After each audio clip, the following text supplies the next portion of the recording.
The House will be in order. The prayer will be offered by Chaplain Kibben. Would you pray with me? Holy God, you have set an awareness of eternity in our hearts, that we would spend our days longing to be forever united with you. Hear then our deep desire to appreciate what is beyond our human capacity to understand, and to strive to live into your perfect will. May we grasp that what we experience this day is but a speck in the vastness of your eternity. Teach us to number our days that we may live wisely and well. And on this extra day, may the added wisdom we gain enrich our hearts and remind us to honor each moment you give us.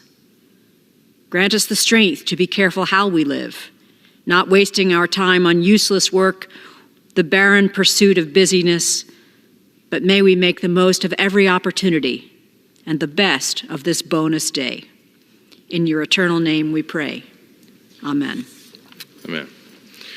The chair has examined the journal of the last day's proceedings and announces to the House thereof the approval. Pursuant to Clause 1 of Rule 1, the journal stands approved. The Pledge of Allegiance will be led by the gentlewoman from Arizona, Ms. Lesko. Pledge of Allegiance. I pledge allegiance to the flag of the United States of America and to the republic for which it stands, One nation under God, indivisible, with liberty and justice for all. The chair will entertain up to 15 requests for 1-minute speeches on each side of the aisle. What purposes does the gentleman from Minnesota seek recognition?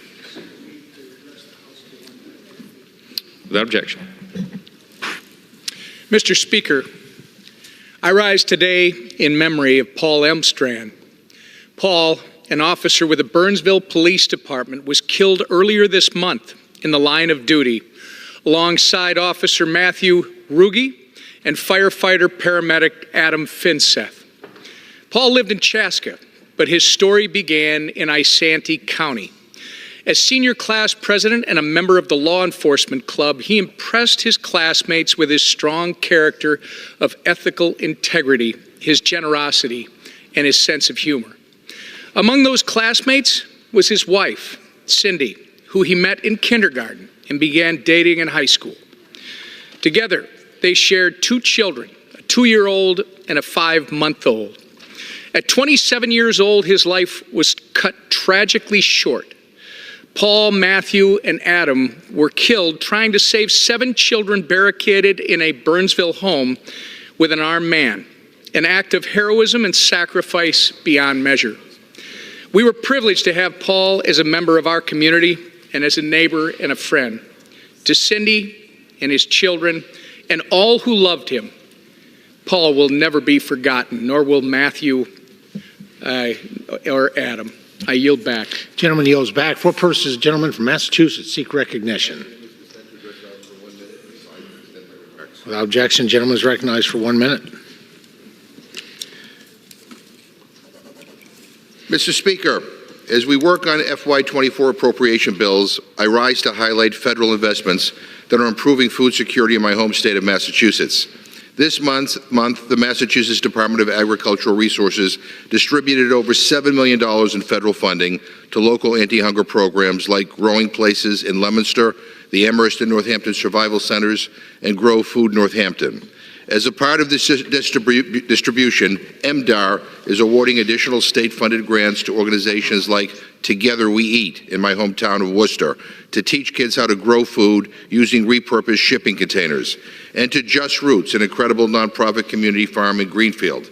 I am grateful to the Healy-Driscoll administration, Agriculture Commissioner Randall, and Deputy Commissioner Pitkoff for prioritizing food security in the Bay State. I'm proud to advocate for robust funding for these grant programs, which are an example of how leveraging federal and state dollars can support innovative work to improve food security. I urge my colleagues to join me so that we can continue fighting to end hunger now. I yield back. Gentleman yields back. For purposes, the gentleman from Tennessee seek recognition. Unanimous consent to address the House for 1 minute and to revise and extend my remarks. Without objection, the gentleman is recognized for 1 minute.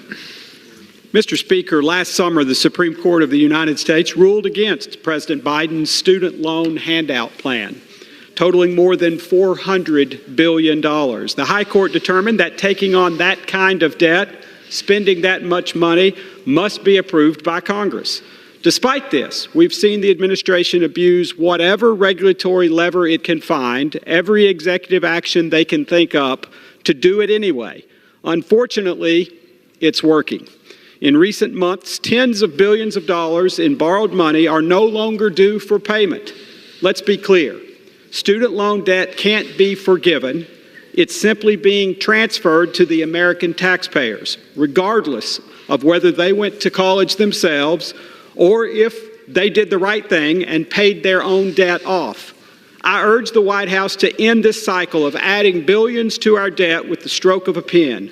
We're already an unprecedented $34.2 trillion in the hole. Thank you, Mr. Speaker. I yield back. Gentleman yields back. For purpose, the gentlelady from California seek recognition. Without objection, the gentlelady is recognized for 1 minute. Mr. Speaker, while they once again push us to the brink of a government shutdown, extreme MAGA Republicans are attacking our freedoms and pushing to ban in vitro fertilization, or IVF. We have seen the devastating consequences of the Republican march toward a nationwide abortion ban on display in Alabama, where extreme Republican-appointed judges have issued a ruling that prevents women from accessing IVF. House Democrats believe women and their families should be allowed to make these personal decisions about when to have children. Republicans claim to support IVF, but Americans should look at their actions, not their words. Led by Speaker Mike Johnson, most House Republicans are sponsoring a bill that would threaten IVF nationwide and criminalize reproductive health care for women. Republicans have appointed judges to overturn reproductive freedoms for women. And this week, Senate Republicans blocked a bill that would protect IVF nationwide.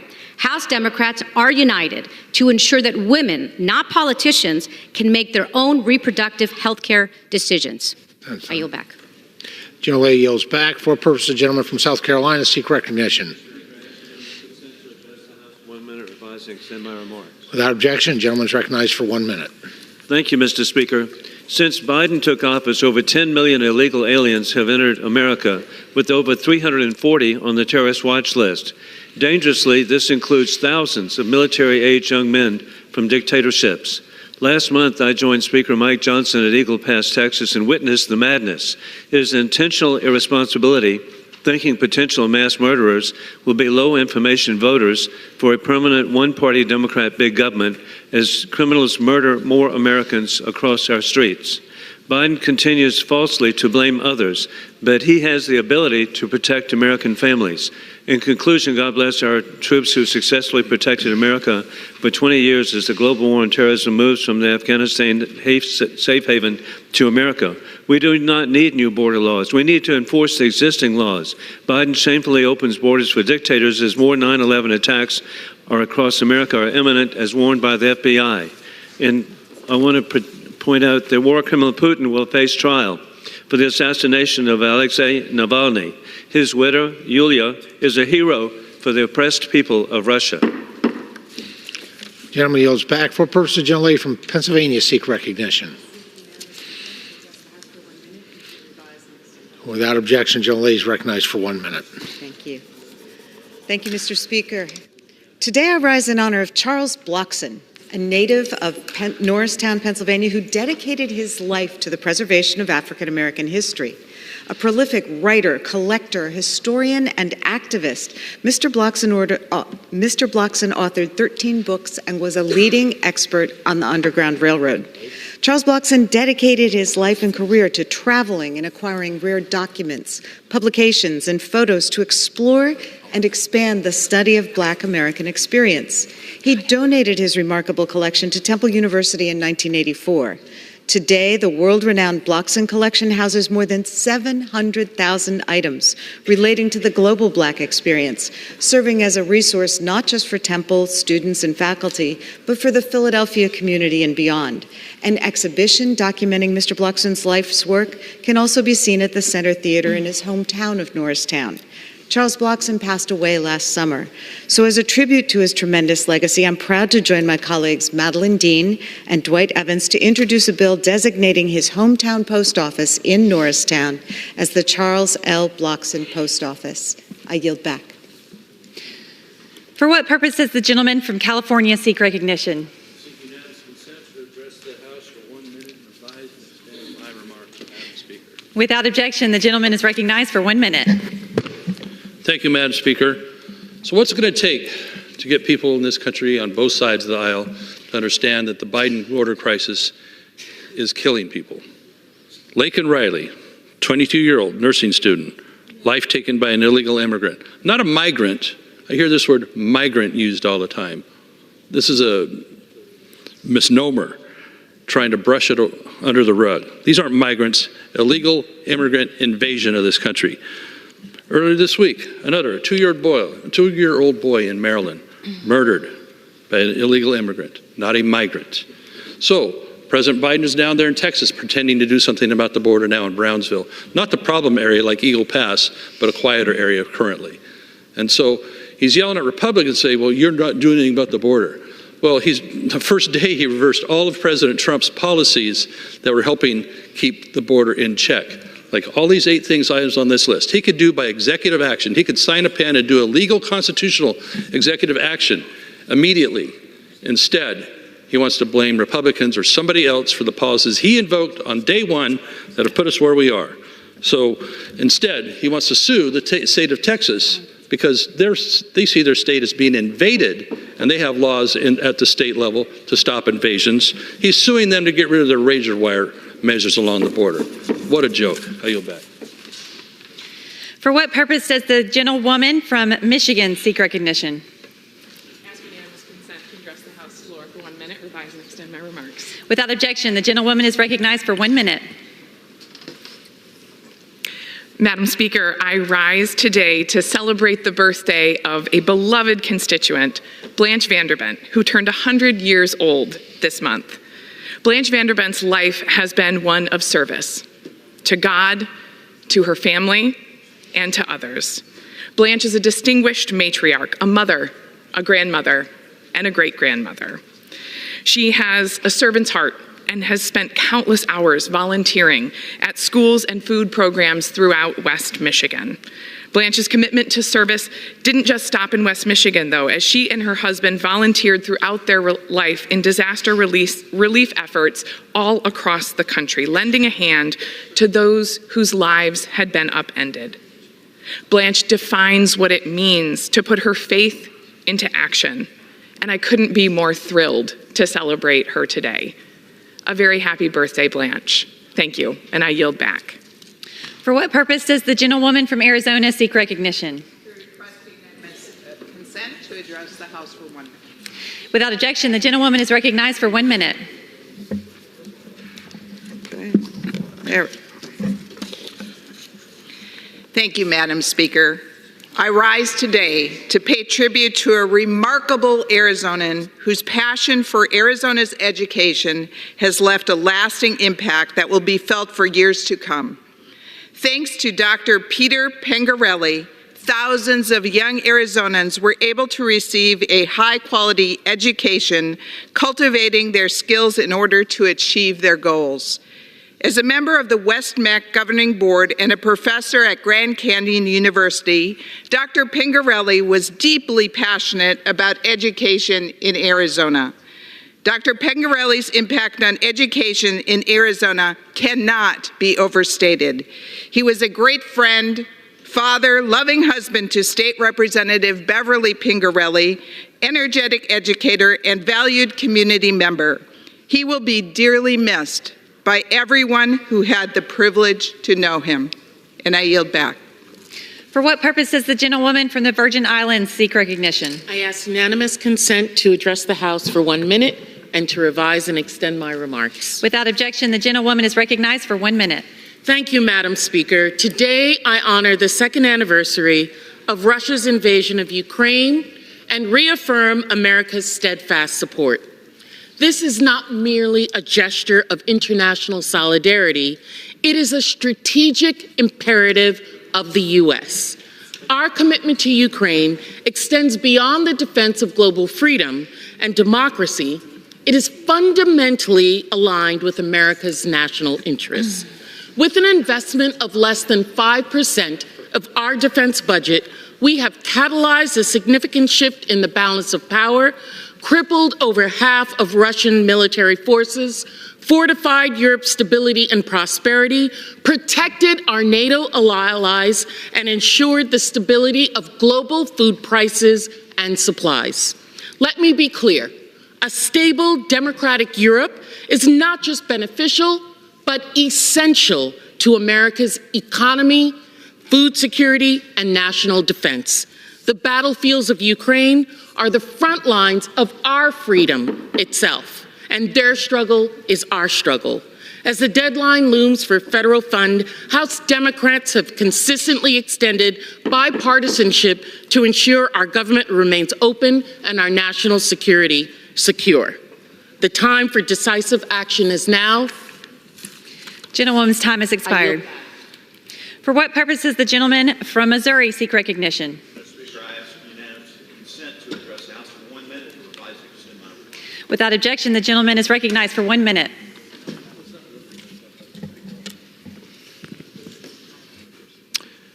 Well, Madam Speaker, today I rise to honor our Veteran of the Month, Daniel Avegalio, a Marine who served bravely in the Operation Iraqi Freedom not once, but 3 times.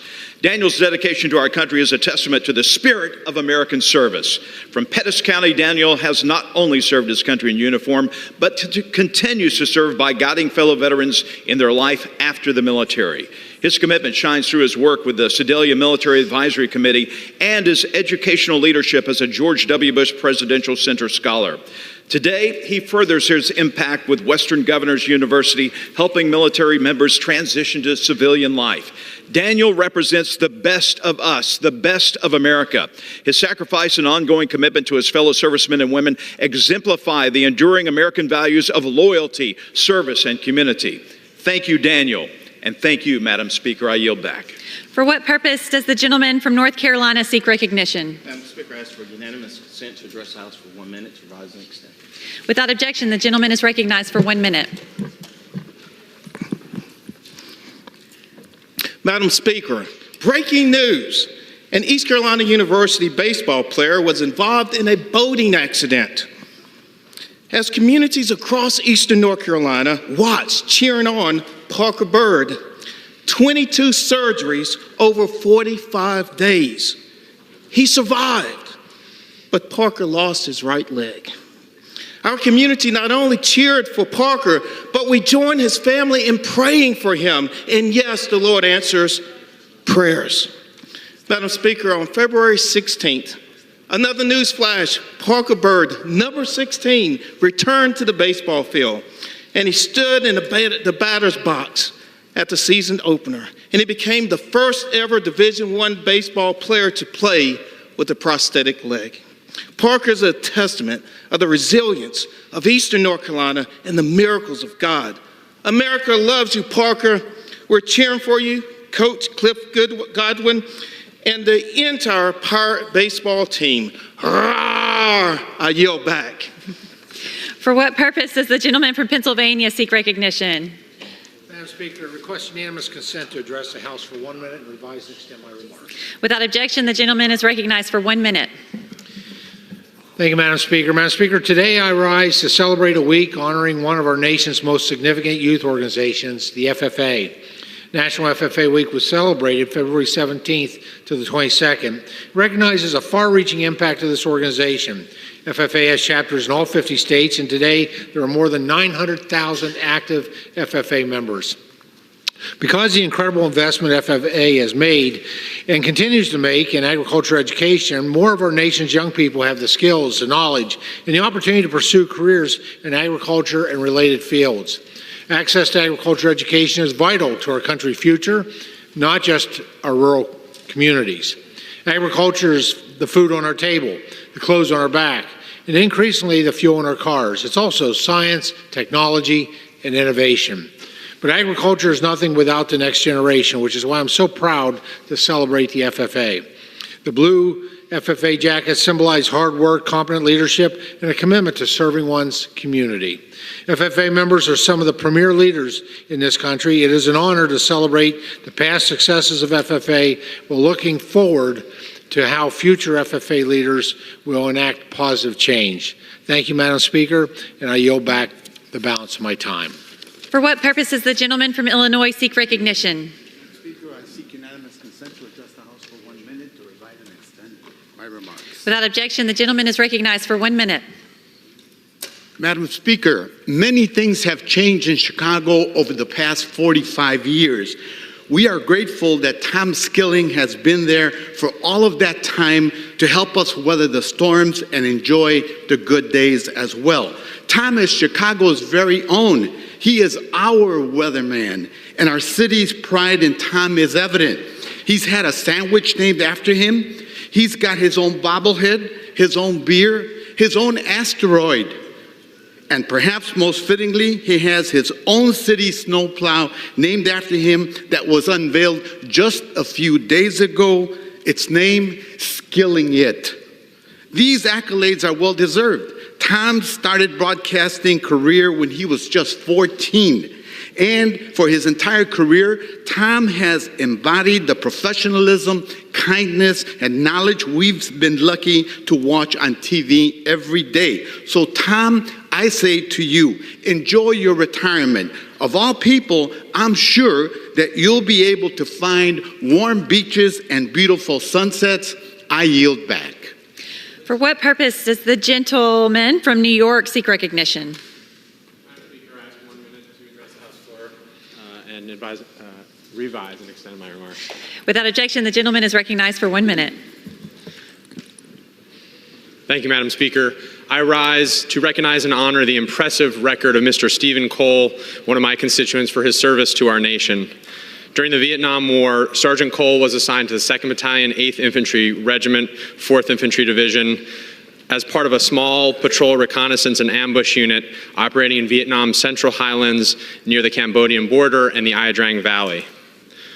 While in Vietnam, during a routine reconnaissance patrol, Sergeant Cole suffered serious wounds during a firefight when he was impaled by a punji stick after stepping into a booby trap. Had he moved a millimeter to the right or left, he likely would have lost his life. He was subsequently evacuated to the field hospital in An Khê for medical treatment.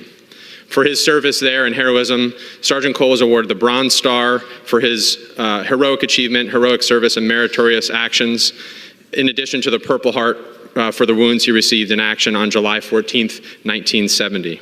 Sergeant Cole received numerous other awards for his service, including the Army Commendation Medal, Vietnam Service Medal with Bronze Star attachments, the Combat Infantryman's Badge, and the Republic of Vietnam Campaign Ribbon.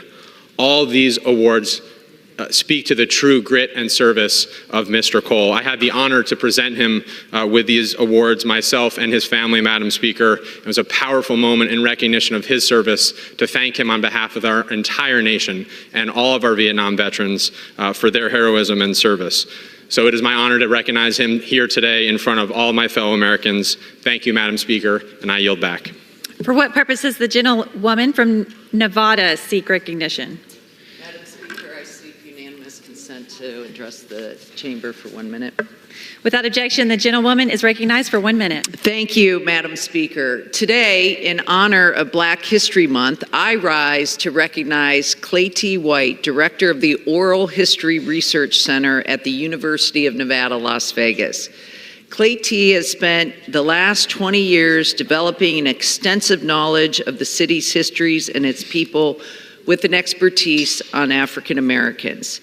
She studied and documented the role of Black performers in desegregating Las Vegas, expanding worker rights, and the continued fight for equality. But her positive impact on our community doesn't end there. She is the founder of the Las Vegas Black Historical Society, a hub for those to learn more about the Valley's Black community. She's held numerous leadership roles at the University of Nevada, Las Vegas, and she is past president of the Southwest Oral History Association. Thank you, Clady, for all you do and for all you have done to lift up and preserve the rich history of African Americans in Las Vegas. And with that, I yield. For what purpose does the gentlewoman from Florida seek recognition?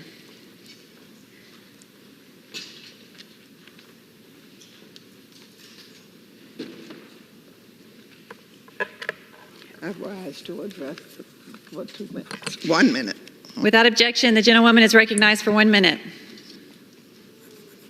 Madam Speaker, I rise on behalf of my constituents in Miami and Miami Beach.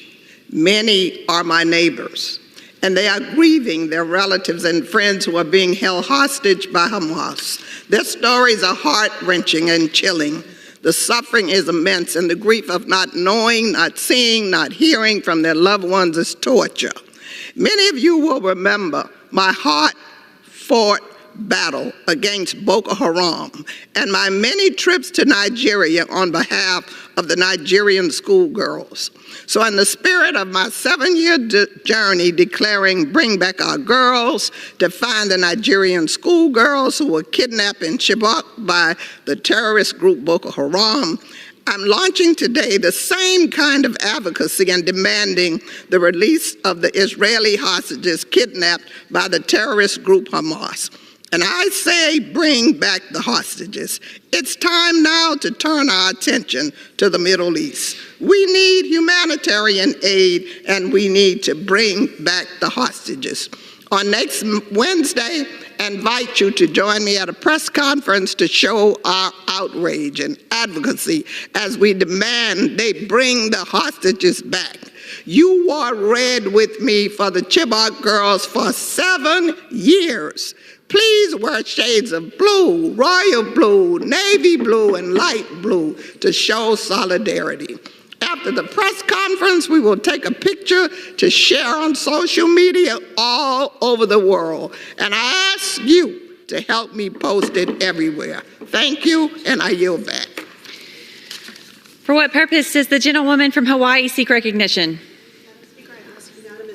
To address the House for 1 minute and to revise and extend my remarks. Without objection, the gentlewoman is recognized for 1 minute. Thank you. Madam President, last week in Lahaina, my team and I participated in a morning pule, or prayer, with EPA and Army Corps workers, what they do each day with the cultural monitors who join them. Standing in a circle, they speak Olalo Hawaii, rhythmically cupping and clapping their hands as they ask for safety while they work. They do another pule at the end of the day to leave behind any negative energy they connected with during their work. Looking at the remains of our beloved former capital of the Kingdom of Hawaii, one understands why these chants are necessary, both to ask for permission to enter and to have a way to respectfully separate at the end of the day. This has been a mission assignment unlike any, and under the leadership of Colonel Jess Curry, the Army Corps has made unprecedented efforts to respect the people, the culture, and the environment, and to protect the sacred spaces throughout Maui that were impacted by the fires. As Colonel Curry soon departs Maui, I hope he knows his commitment to our people and community will not be forgotten. Mahalo, Colonel Curry, for taking care of our home like it was your home, and know that you will always be welcome back as a Kama'aina. Mahalo, Madam Speaker, and I yield back. For what purpose does the gentleman from Louisiana seek recognition? Speak for 1 minute, revise and extend. Without objection, the gentleman is recognized for 1 minute. Thank you, Madam Speaker. Madam Speaker, members of this body are so used to me coming up here and standing and talking about all the national championships that LSU has won, whether it's football, it's women's basketball, it's baseball. We're up here all the time. Well, the good news is that LSU's Manship School of Mass Communications is competing for, once again, another national championship. They're participating in Culture Magazine's national championship, a promotional tournament. LSU represents the incredible diversity of Louisiana, which we refer to as America's foreign country. The culture, the music, the people are like nowhere else in this country, in this amazing country. As the students of LSU, the Manship School of Mass Communication, participate in this national tournament, I wish them the best. Brooke Bordelon and the entire team, go Tigers. Yield back. For what purpose does the gentlewoman from Michigan seek recognition? Without objection, the gentlewoman is recognized for 1 minute. Madam Speaker, over 3.5 million young adults and roughly 700,000 young people experience homelessness in our country. So we can't keep doing the same thing over and over again. So together with many of our youth experiencing homelessness, we worked on a bill together called the Youth Homelessness Guaranteed Income Pilot Program Act. This bill would launch a pilot program providing direct cash assistance to those experiencing homelessness in the amount of $1,400 or adjusted fair market rent for 36 months, and then study the effects of the program on housing and health outcomes. This week, we received an email from someone that said, when I was 17, I was convinced to leave home and family to go live in Texas. I had $400 in my bank account and a car that broke down every month.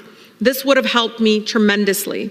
So I think, again, it's important as we come together to try to end homelessness crisis in our country that we listen to the people being directly impacted. I urge my colleagues to join me in supporting this pilot program while respecting, again, the dignity of unhoused young people by co-sponsoring the bill.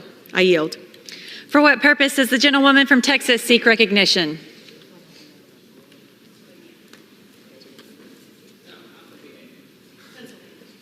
Pennsylvania.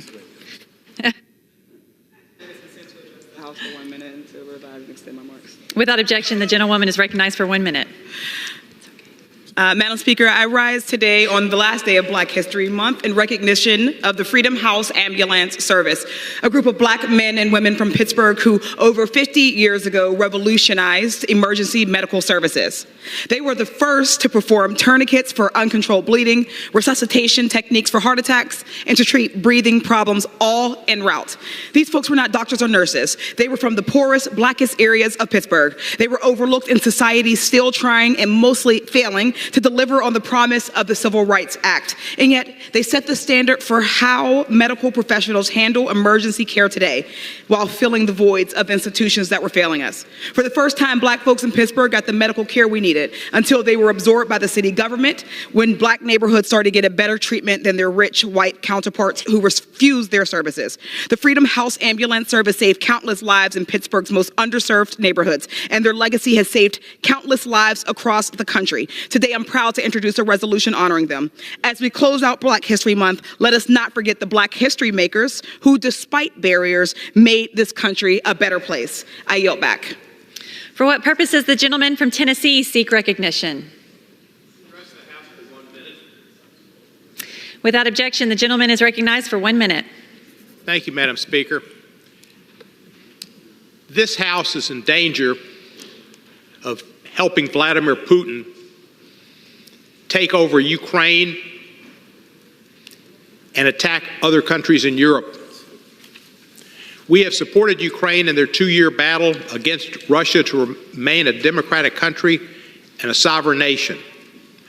They need our help. They need our arms. The Senate passed in a bipartisan manner a bill to help Ukraine, Israel, and Taiwan, as well as humanitarian aid in Gaza and in Ukraine for victims of wars. We need to pass that, but Donald Trump doesn't want it on the floor, and the Speaker of the House will not put it on the floor for a vote, meaning there will be attacks on Ukrainians and carnage unknown. It occurred when Russia first went into Kyiv, tried to get to Kyiv, went into Ukraine, and they raped and they murdered and they pillaged. We must stand with our friends in Ukraine, support their fight for freedom, or we will have to fight as part of NATO to defend Europe. I yield back the balance of my time.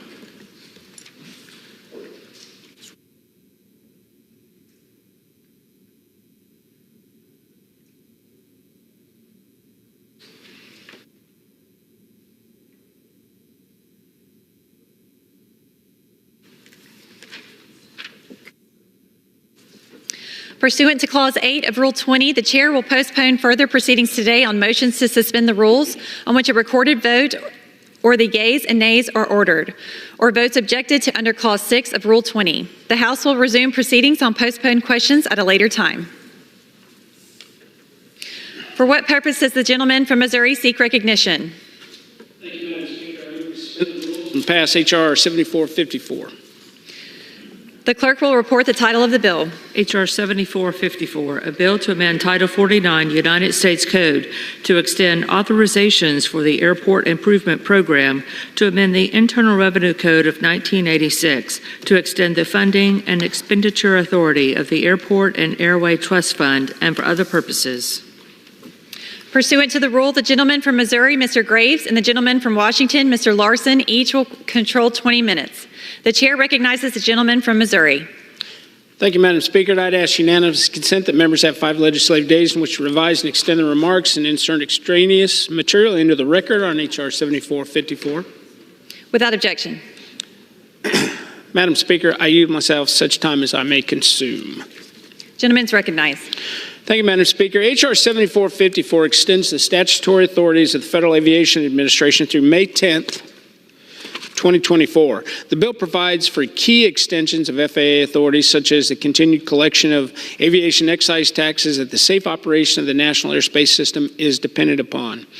Importantly, this bill also allows adequate time for the House and Senate to reconcile a final FAA bill to ensure FAA has a long-term reauthorization.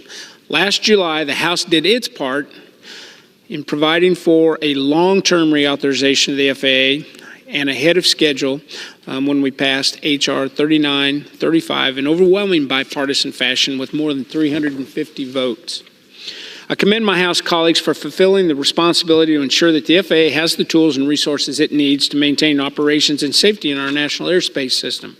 The good news is that the Senate Commerce Committee has finally marked up its FAA bill, S-1939, and it's clear that enacting a long-term FAA bill remains the goal of both chambers, and Congress is on track just to do that. In the meantime, we must act to pass another extension to keep the lights on at the FAA. As frequent flyers ourselves, I know for a fact that we all share a common goal of upholding safety in our airspace so that every person who uses the system can travel and return home safely. And I plan to work expeditiously with our Senate counterparts so that this is the last short-term extension before we send a comprehensive long-term FAA bill to the President's desk. Failure to enact this extension is going to jeopardize aviation safety and will directly and immediately increase our national debt by more than $50 million a day. I encourage all members to support this bill so that we can maintain safety in the national airspace system while we continue to work towards enacting a long-term reauthorization. Madam Speaker, I'd urge support for this legislation, and before I reserve, I also want to take just a moment to recognize one of our aviation subcommittee staffers, Christopher Sin. Where's Chris? He's going to be leaving the committee this week, and I want to thank you for your service to our country as a veteran, a Marine veteran, by the way, and your work and assistance with the committee, especially when it comes to FAA matters. So thanks, Chris, for doing that. And with that, Madam Speaker, I would reserve the balance. Gentleman reserves. Gentleman from Washington is recognized. Thank you, Madam Speaker. I rise in support of H.R. 7454, which extends the authorization of the FAA and its related authorities for another 2 months. Back in July, the House engaged in a thorough and collaborative process to pass the Securing Growth and Robust Leadership in American Aviation Act. This bipartisan bill, which passed by an overwhelming 351 to 69 vote, will protect the safety of the flying public and ensure the future of U.S. aviation. Though I'm pleased we're moving closer to passing a longer-term bill, we will not be done before the current authorization expires on March 8th. We need more time for negotiations between the House and Senate to reconcile the two bills and produce a final comprehensive bill. But I want to assure members that Chair Graves and I will continue to fight for House priorities in the final bill to ensure that House members' voices are heard while we address long-standing issues in our aviation system. And I support the short-term FAA extension bill and urge my colleagues to do the same. And with that, reserve the balance of my time. Gentleman reserves. Gentleman from Missouri is recognized.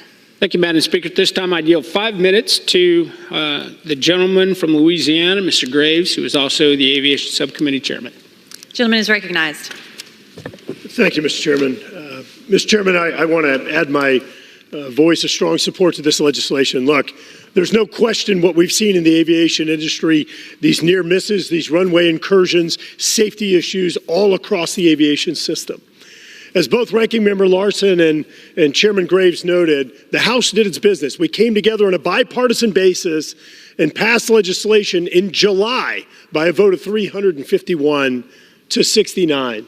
That legislation addresses everything from general aviation, a topic that I know our chairman cares much about and knows a lot about, to topics like new entrants, new aviation technologies. It focuses on safety, and it ensures, Madam Speaker, that this entire legislation focuses ultimately on the passenger experience, making sure that air travelers from all across the United States have a great experience with new technology whenever they enter the airports, whenever they enter the airplanes. But none of those benefits are going to be realized unless and until we pass a long-term authorization bill. This is the last temporary extension we're going to do. This is a clean extension until May 10th. If we don't do this, it will cause the federal government to incur debt because we won't be able to collect the user fees that go along with aviation travel. So it is absolutely critical that this clean extension, clean bipartisan extension, be enacted. It is absolutely critical that we stay on track with bipartisan, bicameral negotiations on the FAA bill, now that the Senate has finally, and I commend them, passed this bill out of the Commerce, Senate, and Transportation Committee in the United States Senate. I want to thank Chairman Graves for his leadership, Ranking Member Larson, and my friend Steve Cohen for working together on this to make sure that we can continue a united front and, again, realize all these gains in the aviation sector as a result of the House aviation bill. I also want to add my regret to the loss of Chris Sen to the aviation subcommittee. He's over-credentialed, over-educated, and often awes us with his knowledge on drones and other technology. Going to be a big loss to the committee, but I appreciate his service. Yield back. Reserve. Gentleman reserves. Gentleman from Washington is recognized. Thank you. I'd like to yield 2 minutes to the representative from Tennessee and the ranking member of the Aviation Subcommittee, Mr. Cohen. Gentleman is recognized. Thank you very much. I appreciate the time, and thank you, Madam Speaker. I just rise in support of this extension of the FAA. We need to pass this reauthorization, and to do so, we need a little more time. This will be the third extension we've asked for, and it's necessary to have this extension for 2 months to be able to reconcile the House and Senate bills. The Senate wasn't as expeditious as the House was in getting their bill passed, but they finally did, and they got it out of committee. But we still have to reconcile some provisions. I think everybody's read about the near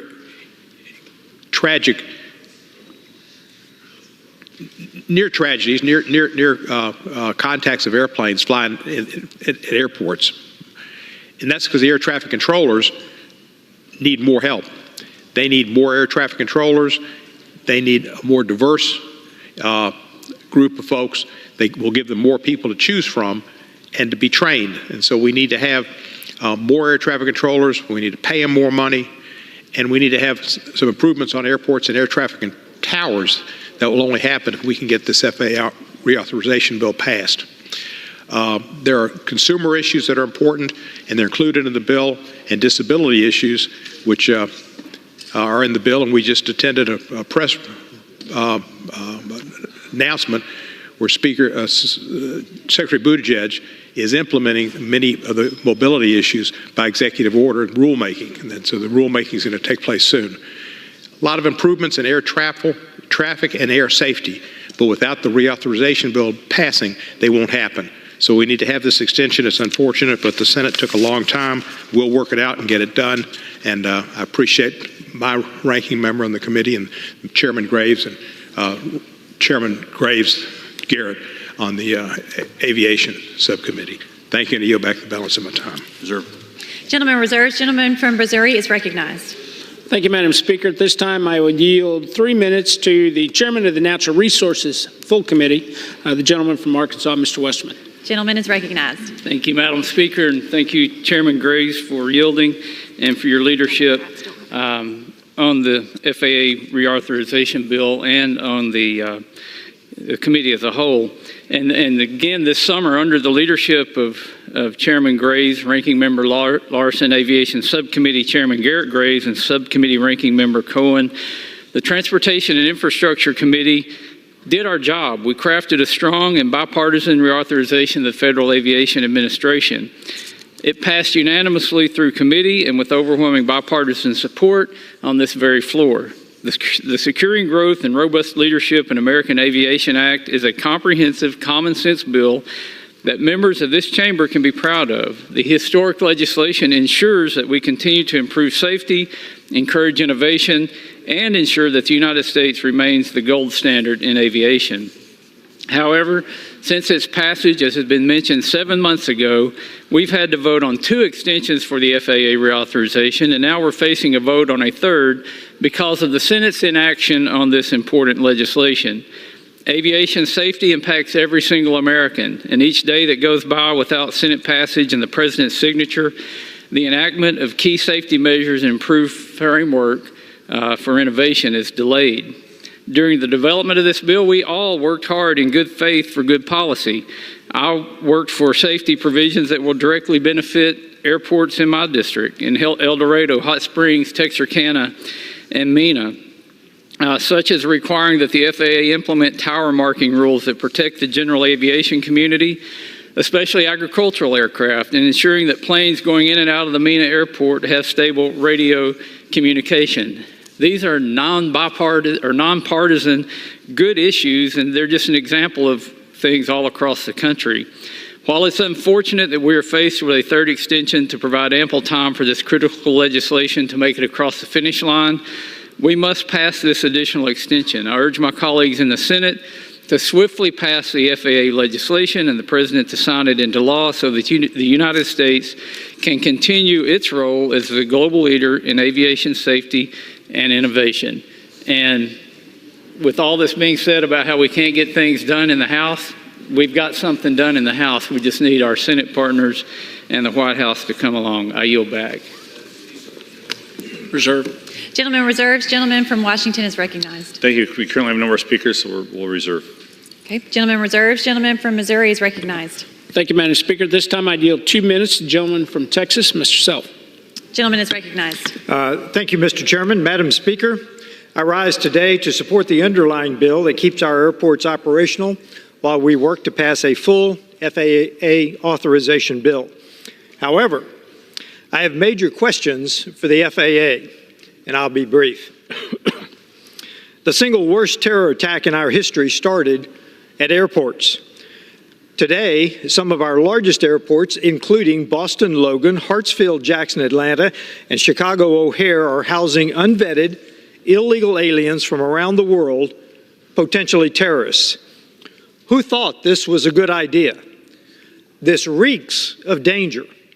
How can we be sure that none of these unvetted illegal aliens are not terrorists who intend to strike our airports or airliners? In some cases, they're being housed in terminals inside the airports or in bus terminals just off active runways. If just one person were to smuggle a shoulder-fired weapon into one of these migrant-holding areas, they would have an easy takedown of a jetliner. Using airports to shelter illegal immigrants is a major national security threat and an outrageous misuse of taxpayer funding. Therefore, as we pass the FAA extension and press on toward a full-term bill, I urge my colleagues to include a section that explicitly bans housing illegal immigrants within airport premises. And I yield back. Reserve. Gentleman reserves. Gentleman from Washington is recognized. We reserve. Gentleman reserves. Gentleman from Missouri is recognized. Thank you, Madam Speaker. At this time, I would yield 2 minutes to the gentleman from New York, Mr. D'Esposito. Gentleman is recognized. Thank you, Mr. Chairman. Madam Speaker, I'm proud to support this legislation, which will provide a short-term extension of the Federal Aviation Administration's authorities to May 10th, allowing the Senate to finish work on their 5-year FAA reauthorization before finalizing language with the House. One of my major priorities is addressing the staffing shortages at the New York TRACON facility. This key and crucial facility directs planes in and out of the New York City and Long Island area. This facility has been experiencing staffing issues for many years, which has led to many issues for the FAA, pilots, and of course, passengers. These challenges led the FAA to implement a plan to transfer workers out of the N90 facility right in the heart of my district and ship them off to Philadelphia. I was proud to secure language in the House's H.R. 3935, the Securing Growth and Robust Leadership in American Aviation Act, to prevent any staff cuts or forced transfers from affecting the N90 TRACON facility, again in the heart of my district. I was also pleased to see language the Senate's FAA reauthorization also include regarding this issue. This language would ensure that there is a third-party review on the need for and the consequences of a move from N90 to any other facility. I look forward to working with leaders of these committees to ensure that these provisions are included in the final FAA reauthorization. Long Islanders should not be forced out of N90. I will continue to fight for these staffing protections. I will continue to fight for Long Island, and I'll continue to fight for the Empire State. Mr. Chairman, thank you. Madam Speaker, I yield back. I don't have any more speakers, Madam Speaker, so I will reserve at this point.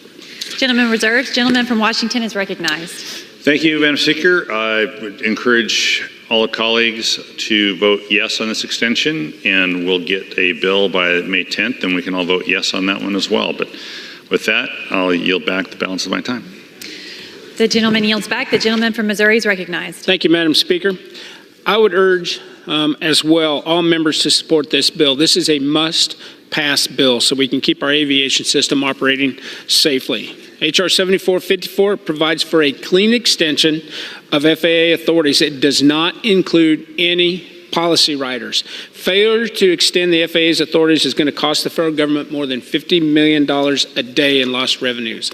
A lapse in authorities would also prohibit the FAA from making new obligations from the Aviation Trust Fund to fund the FAA's important safety, operational, and research functions.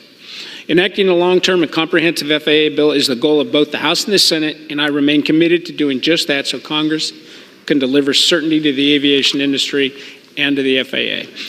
Madam Speaker, I urge support for this bill, and with that, I yield back the balance of my time. The gentleman yields back. The question is, will the House suspend the rules and pass the bill H.R. 7463? Those in favor say aye. Aye. Those opposed, no.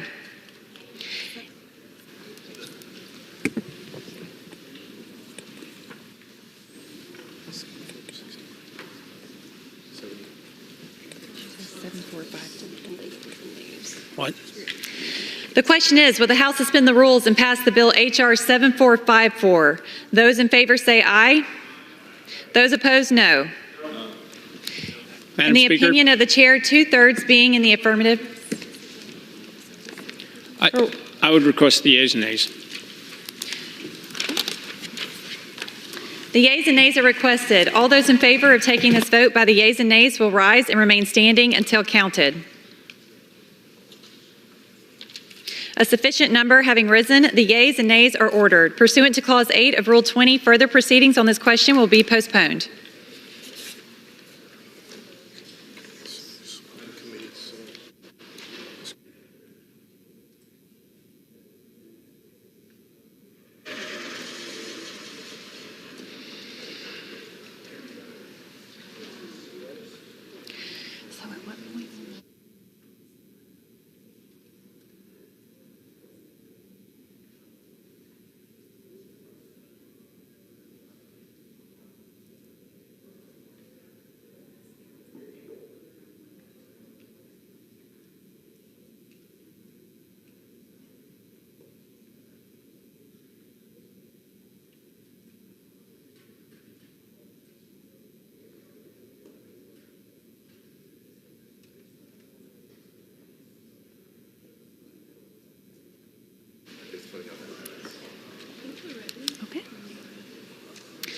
For what purpose does the gentlewoman from Texas seek recognition?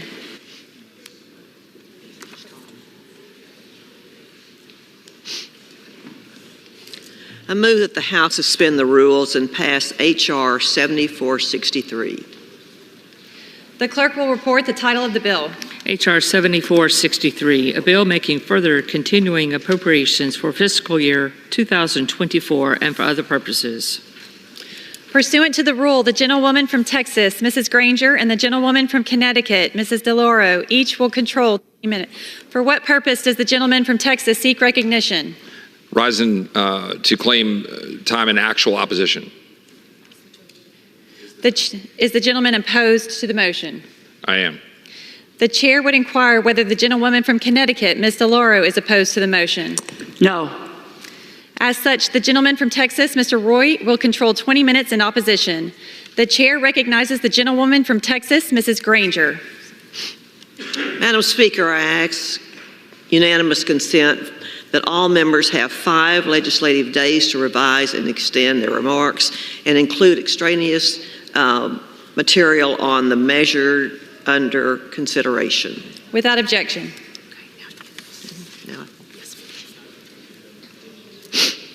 Madam Speaker, I rise today in support of this short-term continuing resolution. This bill extends government funding until March 8th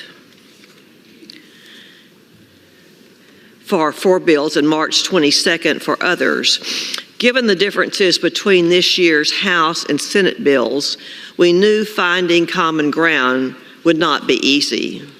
But we've made progress and we need a few more weeks to finish drafting the bills. We also need to give members adequate time to review them. In the meantime, we can't afford a harmful government shutdown. I urge my colleagues to support this CR, and I reserve the balance of my time. Gentlewoman reserves. Gentleman from Texas is recognized. Madam Speaker, here we are again, kicking the can down the road and for other purposes. Buying more time so that we can spend more money that we don't have at a time when we're going to eclipse more spending on interest than our national defense this year. And by 2026, we're going to be spending $1 trillion on interest. We're going to continue to spend monies at the Nancy Pelosi spending level of an omnibus bill that Republicans roundly oppose. That is what is happening on the floor of the United States House right now. We are going to continue funding this government at Nancy Pelosi's omnibus spending level.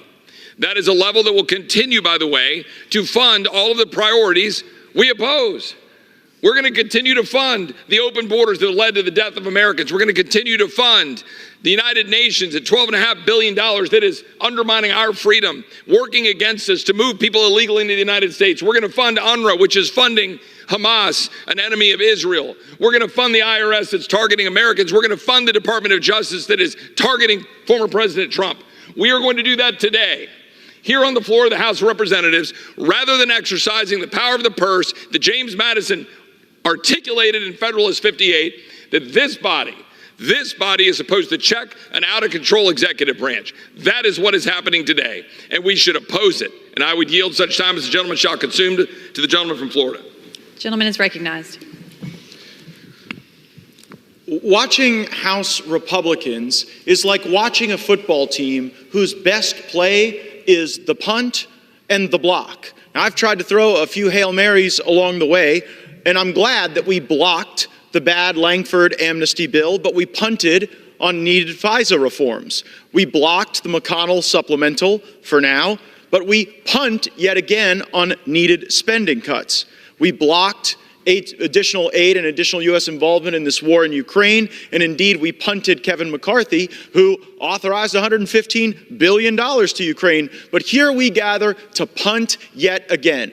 Last I checked, the Republicans actually have a majority in the House of Representatives, but you wouldn't know it if you looked at our checkbook, because we are all too willing to continue the policy choices of Joe Biden and the spending levels of Nancy Pelosi instead of showing the will and the courage to say that this woke and weaponized government has to be defanged. It has to be attacked. It has to see reductions in spending. And while many Americans have lived most of their lives not actually paying a price for the national debt because we are $34 trillion in debt, because we are on our way to $50 trillion in debt, the Americans who work hard over this country are seeing higher gas prices, higher grocery prices, higher interest rates, and all we seem to offer is low energy and low T in the face of those mounting challenges. We ought to be rejecting this CR. We ought to pass single subject spending bills, and we ought to vote for the spending cuts that this country desperately needs. I yield back. Gentleman yields back. Reserve. Gentleman from Texas reserves. Gentlelady from Texas is recognized. I yield to the gentleman from Connecticut, Ranking Member DeLauro, for 5 minutes. The gentlewoman is recognized for 5 minutes. Mr. Speaker, I rise in support of this continuing resolution, which will provide us with the short time that's needed to fully conclude the 2024 appropriations process. The continuing resolution keeps the government open while the appropriations committees in the House and the Senate finalize the 2024 funding bills that are in line with the agreement that has been the law since last June, reaffirmed in the top lines agreed to by Leader Schumer and Speaker Johnson earlier this year. While at the time of passing our last continuing resolution, I had hoped that we would not need this measure. You know, we owe it to the American people to do our due diligence in reaching the end of this process. I appreciate the respectful bipartisan cooperation that took place to put forward this continuing resolution and move us closer to the finish line. There is now a shared understanding that the ultimate conclusion to the saga of 2024 funding will be in the appropriations bills that earn the support of Democrats and Republicans in the House and the Senate, bills that will likely need to pass under suspension of the rules, like the bill we are considering today. In addition to passing the 12 appropriations bills, Congress still must respond to President Biden's request for our urgent national security needs. There is no time to waste. We must quickly provide support for Ukraine in their fight against Russian tyranny. We must provide support for our Indo-Pacific and Middle East allies. And crucially, we cannot wait any longer to provide humanitarian aid for the civilians caught in the crossfire of these conflicts. Without the swift action, the legacy of this Congress will be the destruction of Ukraine, the appeasement of a dictator, and the abandonment of starving children and ailing families. We must come to a bipartisan compromise and show the American people that Congress is still able to address urgent needs, show the world that America is still unwavering as a defender of democracy wherever it is being fought for. Congress must avoid a shutdown. We must enact full-year spending bills and emergency assistance for our national security and deliver for the American people as soon as possible. To those ends, let this be our last continuing resolution. Thank you, and I yield back the balance of my time. Gentlelady yields back. Gentlelady from Texas reserves. Gentleman from Texas is recognized. Thank the Speaker. The gentlelady, it's important to note, voted against the FRA last year because, specifically noted in the gentlelady's press release, the side deals that are being put in place in this exercise that we're going to be putting forward next week in appropriations bills, those side deals were not in the law that the gentlelady just referred to. To be very clear, everyone's going to go around talking about following the deal that was cut last year under the FRA, that we're spending at a certain level. The fact is another $70 billion was added in side deals, and that's why the gentlelady opposed the FRA last year. But those side deals are a part of this agreement that is plussing up and funding the bureaucracy that is at war with the American people. That is the truth. That is the truth, no matter how much people want to gloss over it on either side of the aisle, but particularly this side of the aisle. Because this side of the aisle wants to be able to campaign on border security. And you know what? The border's not secure. And we're going to be passing a continuing resolution that continues to fund a DHS that refuses to secure the border. These Americans are dead.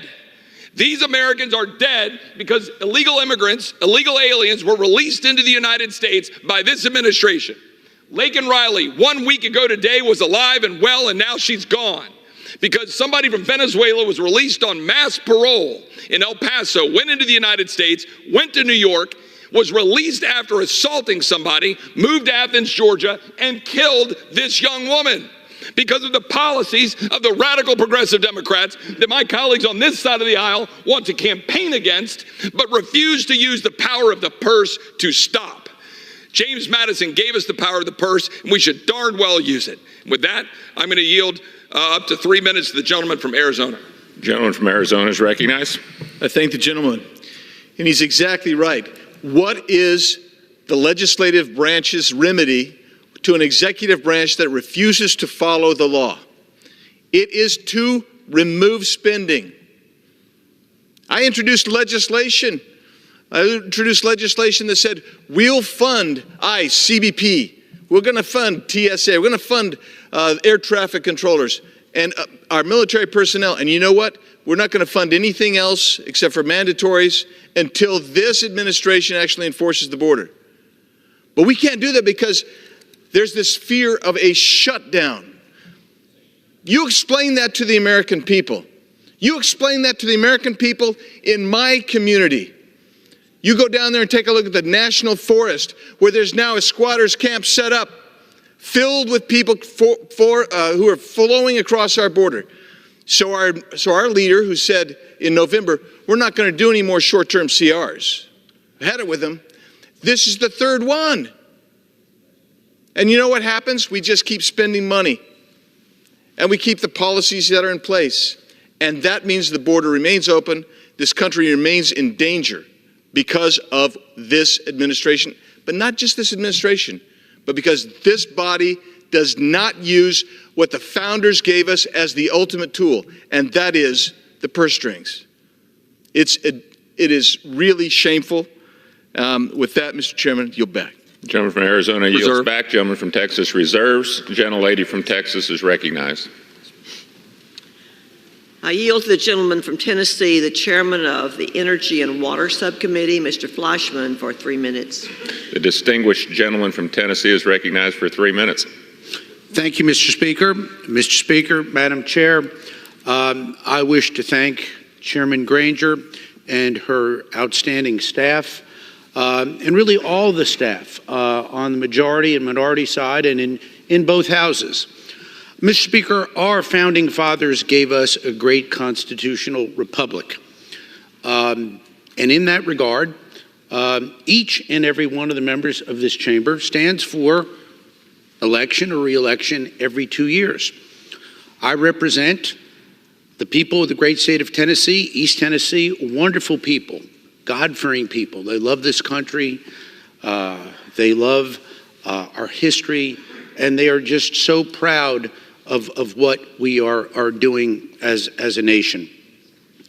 I realize that other people in other parts of our country have a different ethos, have different priorities. But we are where we are. The American people gave us a very slim majority in the House, the Senate. The other party has a slim majority, and the White House is controlled by the other party. I want the American people to know, Mr. Speaker, that this negotiation has been difficult. But to close the government down at a time like this would hurt people who should not be hurt. Let me give one example. I chair, as our distinguished chair has said, the Energy and Water Subcommittee of Appropriations. As part of that, funds our great national labs and our Office of Science and so many other great things. But as a part of that, through the NNSA, the National Nuclear Security Administration, it funds our nation's nuclear arsenal. We're in a very dangerous world right now. Our adversaries are ramping up. I wish we were not on the precipice of another arms race, but I'm afraid we are. We can't close that down. We can't shut that down. And so that I can be abundantly clear, government shutdowns, and I have lived through 3, never work. They cause more harm than they do good. They cost more money. They cost the American taxpayer more money because when they revamp and start up again, basically we lose all those person hours and it just causes havoc. This continuing resolution, to be clear, is a process continuing resolution. It's just to allow these 6 bills to next week when we will actually pass a fiscal budget, which I think is the obligation of the House, the Senate, and the White House to do. We will do that. We will do that with the other bills. And I do respect my friends who are very passionate today in opposing this. But the reality is the American people want us to do our work. To do our work well, we've got to keep the government open. With that, Mr. Speaker, I yield back. Gentleman yields back. Gentlelady from Texas reserves. Gentleman from Texas is recognized. I thank the Speaker. I would note that the gentleman, for whom I have a great deal of respect, was just using a lot of the arguments that I've heard over and over again. And it's something that we've come to understand in this town is what we call the glossary. It's like when you run out of the sort of, what are we actually going to fight over substantively, we just bring out all the terms, right? We talk about, we only have a slim majority. Well, I will remind my colleagues on this side of the aisle, the Democrats had a slim majority when they've jammed through numerous massive bills, whether it's Obamacare, whether we're talking about the Inflation Reduction Act. Yet here we sit, and we're walking away from the majority that we were given to use that majority, to use the power of the purse, to stop an executive branch that is out of control. A continuing resolution will continue to fund Biden's war on our border. And it's not just Biden, it's the radical progressive Democrats as a whole.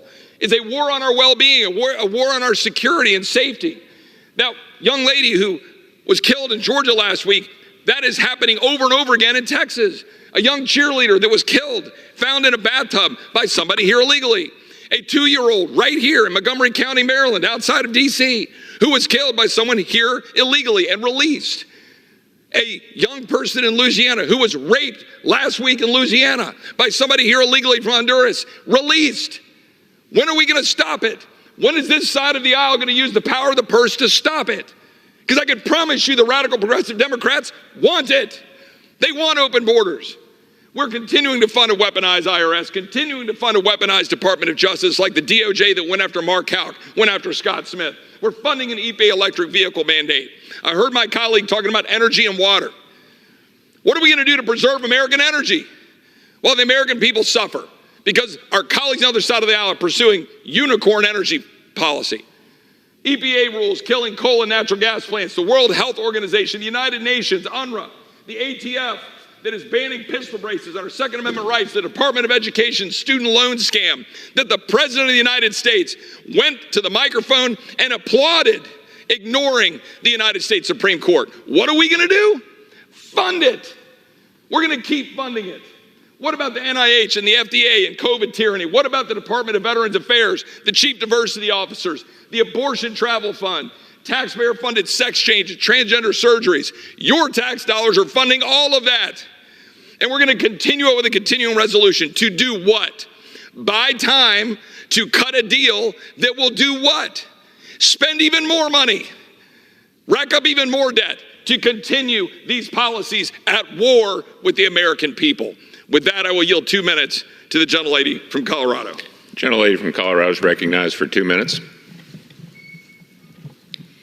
Thank you, Mr. Speaker. Let's call a spade a spade. The Uniparty's deal to keep spending taxpayer dollars like drunken sailors is a horrible deal for the American people. It is immoral and unsustainable to continue the reckless spending in Washington, D.C. This debt is going to our children and our children's children. And the American people elected a majority that promised to cut spending and cut this out of control spending from Washington, D.C., and put an end to the Biden regime's policies that are destroying America. This bill does the opposite of what we, the majority, promised the American people. Voting for this bill is voting to fund Joe Biden's wide open border policies that killed 22-year-old Lincoln Riley last Thursday. You know, crime in Venezuela sure is going down, and that's because they are all coming through our wide open borders. Criminal, illegal aliens coming through. And voting for this bill is voting to enable the cartel who have operational control of our southern border to continue the flow of fentanyl into our communities that is killing our children and our families, our loved ones. They are a foreign terrorist organization, and they are guilty of narco-terrorism. And we need to execute our military's ability to stop them. And instead, we're funding these policies to continue. Voting for this bill is voting to continue Nancy Pelosi's spending, taxpayer-funded abortions, and Green New Deal policies. Everything we campaigned against, we won this majority on. And now we are going completely against it. We need to govern as we campaign and do what we promise the American people that we will do. That's why I have led to impeach Joe Biden for his dereliction of duty to secure the southern border. And now we must use the power of the purse and not fund a government that is allowing this against its people. I am voting no on this continuing resolution, and I urge you all to do the same. I yield back. Reserve.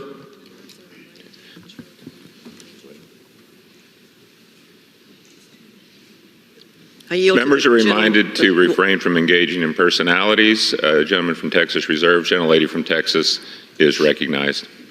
I yield to the gentleman from Texas, Ms. Jackson Lee, for 2 minutes.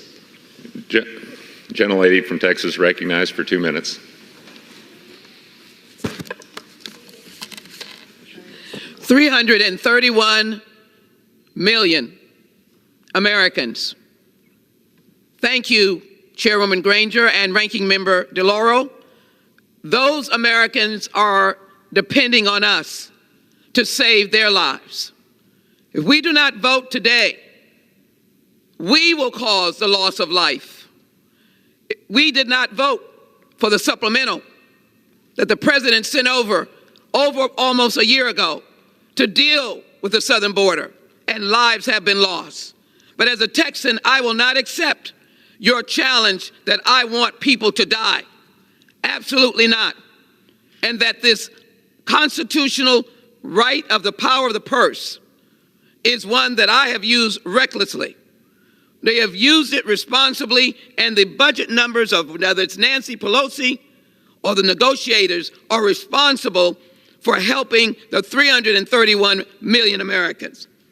In my state, your state, you will not pay 172,000 active duty soldiers when we don't pass this today.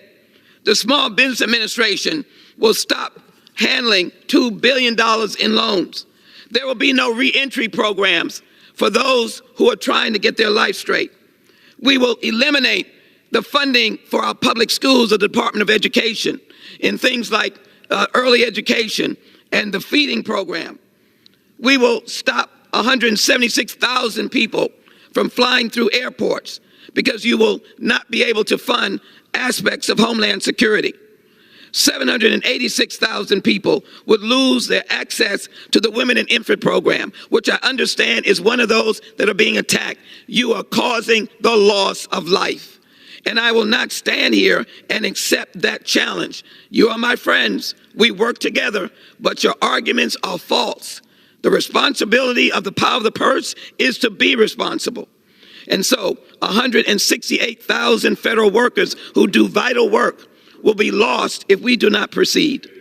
It is important that food and drug is able to be funded, that housing is able to be funded, that the Department of Agriculture is able to be funded. Let me say, Mr. Speaker, as I close, we must be responsible. 331 million people want us to fight for them, and we're going to win this fight and pass this and avoid a government shutdown. I yield back. Thank you. Members are reminded to direct their remarks to the chair. Gentlelady from Texas reserves. Gentleman from Texas is recognized. Well, respecting my friend from Texas, I would say, where were my Democratic colleagues when we were passing H.R. 2, which would actually do the job of securing the border? So it is hard for me to take seriously the claims that my Democratic colleagues, all radical progressives, want to actually secure the border and don't have complete ownership of the fact that Laken Riley was killed by a Venezuelan let out by this administration under abuse of parole, which H.R. 2 would fix. It would have fixed it. And my Democratic colleagues were nowhere to be found. This body, this side of the aisle, did their job in passing a strong border security measure. We have legislation on the floor that did the job, but we had no support from our Democratic colleagues because it would have worked. So my colleagues on the other side of the building in the Senate passed legislation in the Senate that would not do the job and now want to hide behind that. That's the actual truth. And with that, I will yield up to 3 minutes to my good friend from Kentucky, Mr. Massey. Gentleman from Kentucky is recognized for 3 minutes. I want to give the American people an overview of the debate that's happening here today. Why are there 3 members of Congress controlling time on the floor? I thought there were only 2 parties. Nope. When it comes to spending, there's the uniparty. There is only one party. So today, that is because Republicans and Democrats have united to kick the can down the road. They wanted to control all time for debate today, but my colleague, Mr. Roy from Texas, came down here and used a parliamentary procedure so that the people who take their oath to the Constitution most seriously, the people who are most concerned about debt, the people who want to represent the good folks back home, have a voice here today because of my colleague Chip Roy, who's claimed 20 minutes in opposition. And what are we doing here today? Well, we're going to pass a CR. We're going to kick the can down the road. Is that going to solve any problems? No, it creates another crisis next week. You see, that's what they want, another crisis. They want to threaten you with the shutdown so they can get more spending. But is this a clean CR? We're told you can't add anything to it? No, it deals with student aid in this CR. Do the American people, are they concerned about student aid right now? Is that the most pressing issue to address in this spending bill? We have a crisis at the southern border. We could add one sentence to this bill that would help tremendously. Just say none of the funds hereby appropriated may be used to disassemble border security erected by the states on our border. Put that one sentence in this continuing resolution. That would help tremendously. I am worried that we're not going to prevail today. The third group who is debating here against the uniparty. And if the other side prevails, what will happen? What will happen today, this evening, after this passes? Will we stay here and work hard for another week to get the 12 bills done, the 12 separate appropriations bills? No. Guess what we're going to do this evening? Everybody's already got their plane tickets.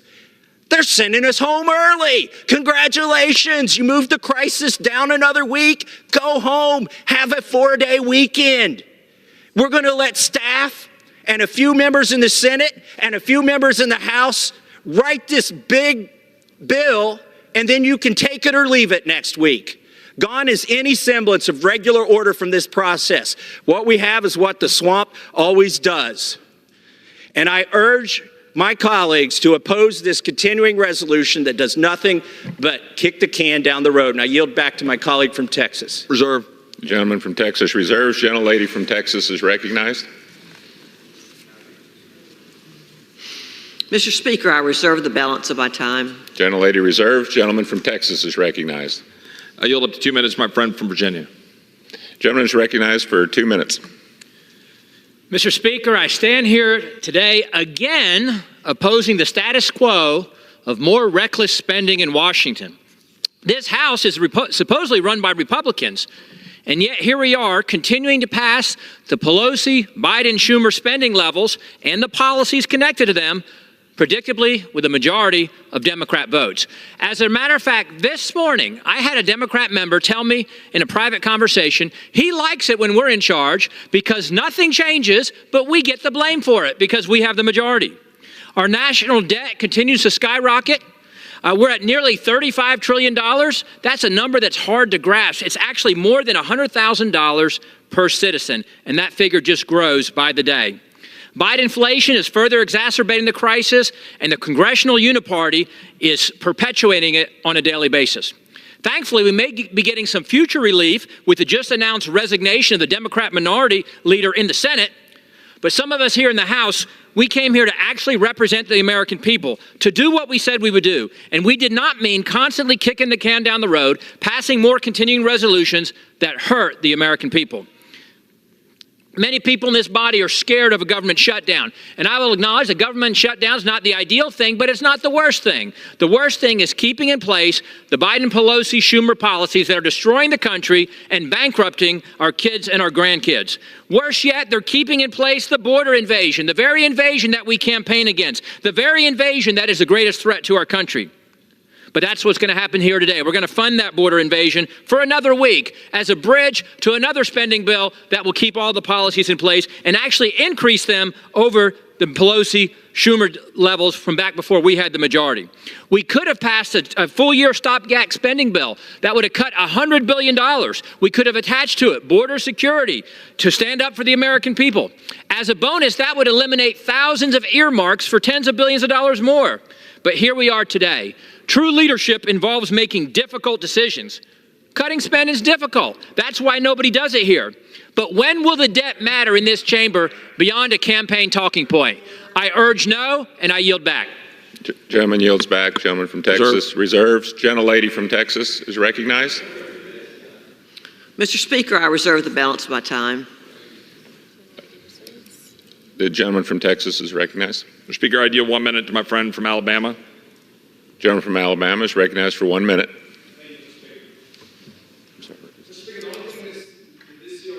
Prolong the out-of-control spending by the Biden and Pelosi that fuels our 17.9% inflation rate. This legislation provides no funding for President Trump's border wall.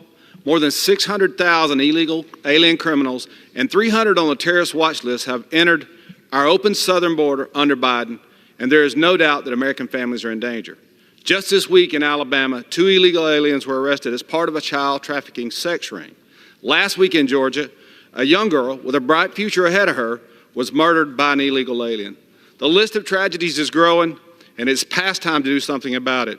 I signed the Immigration Accountability Project pledge to oppose all government funding until the action is taken to secure our southern border.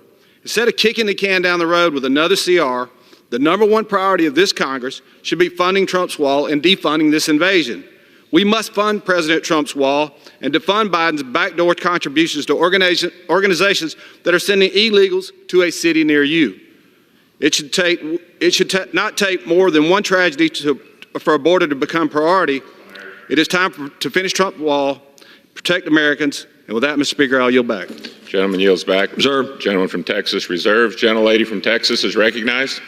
Mr. Speaker, I reserve the balance of my time. The gentlelady reserves. Gentleman from Texas is recognized. I yield 1 minute to my friend from Missouri. Gentleman is recognized for 1 minute. Thank you to my good friend from Texas, Mr. Roy. Well, America, here we go again. Today, the House is set to extend the bloated and inflationary spending levels that have left our country $34 trillion in debt and fuels a government that is at war with the American people. This is now the 4th time that we've kicked the can down the road since just last September. It's now the 4th time that we've shrugged our shoulders and said, sorry, America, we just don't have the fight in us this time, but we'll try again next time. We all promised that we wouldn't do this crap when we got up here. The American people have demanded responsible spending and border security for years, but we failed them. When will we heed the calls of our constituents to rein in the wasteful spending, secure the borders, and defeat the bureaucracy targeting them? You know, the last line of the Declaration of Independence has a bold and courageous statement by the people who signed it. They said, we mutually pledge to each other our lives, our fortunes, and our sacred honor. Sadly, we're not serving with those people today with the same resolve. I urge my colleagues to vote against this CR. Gentleman from Texas reserved. Gentlelady from Texas is recognized. Mr. Speaker, I reserve the balance of my time. Gentlelady from Texas reserves. Gentleman from Texas is recognized. Can I inquire how much time we have left? Gentleman from Texas has 1 minute. Gentlelady from Texas has 11 and a half minutes. Reserve. Gentleman from Texas reserves. Gentlelady from Texas is recognized. Mr. Speaker, I reserve the balance of my time. Gentlelady from Texas has the right to reserve to close. Gentleman from Texas is recognized. I'm prepared to close. Gentleman is recognized for 1 minute.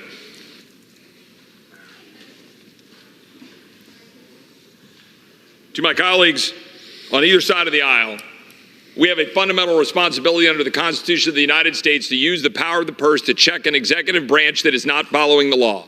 It is not enough to impeach, send to the Senate, sit back and grab the popcorn and watch. We have a duty to actually defund tyranny and lawlessness. That is precisely what the founders said. It is what the founders wrote into the Federalist Papers. It is what they contemplated in Article 1 in the Constitution. And do not go out and have talking points about dead Americans because of what this administration is doing, letting people into this country to kill Americans like Lake and Riley last week, and then write the check that funds their broken policies. I yield back. It's back. The remainder of his time. The gentlelady from Texas is recognized to close. Mr. Speaker, I urge my colleagues to support this bill, and I yield back the balance of my time. The gentlelady yields back the balance of her time. The question is, will the House suspend the rules and pass Bill H.R. 7463? Those in favor say aye. Those opposed say no. No. In the opinion of the chair, 2/3 being in the affirmative, the ayes have it. Mr. Speaker. For what purpose the gentleman from Texas Seek recognition. I demand the yeas and nays. Sorry. I'm sorry. A lady from Texas demands the yeas and nays. All those in favor of taking this vote by the yeas and nays will rise and remain standing until counted. A sufficient number having risen, the yeas and nays are ordered. Pursuant to Clause 8 of Rule 20, further proceedings on this question will be postponed.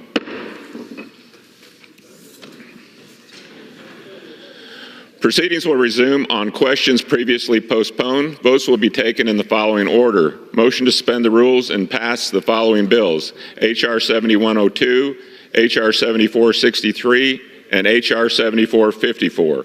The first electronic vote will be conducted as a 15-minute vote. Pursuant to Clause 9 of Rule 20, remaining electronic votes will be conducted as a 5-minute votes. Pursuant to Clause 8 of Rule 20, the unfinished business is the vote on the motion to the gentleman from Texas, Mr. Williams, to suspend the rules and pass H.R. 1102, on which the yeas and nays are ordered. The clerk will report the title. H.R. 7102. H.R. 7102, a bill to establish an Office of Native American Affairs within the Small Business Administration and for other purposes. The question is, will the House suspend the rules and pass the bill? Members will record their votes by electronic device. This is a 15-minute vote.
On this vote, the yeas are 402 and the nays are 16. With 2/3 being in the affirmative, the rules are suspended, the bill is passed, and without objection, the motion to reconsider is laid on the table.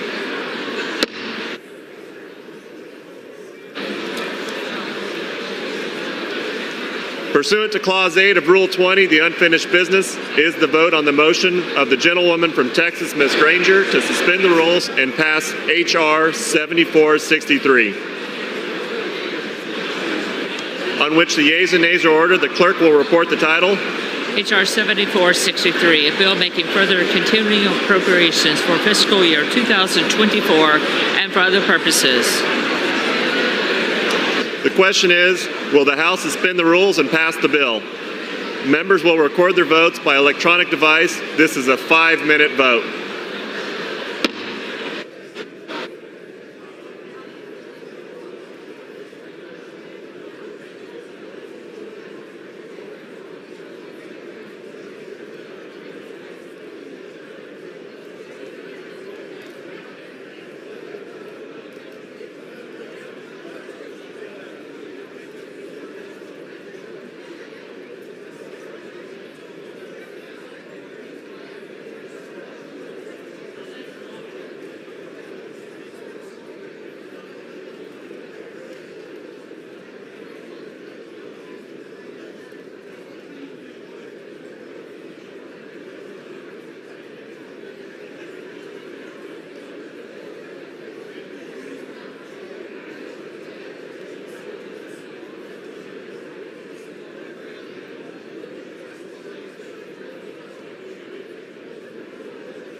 Have all members...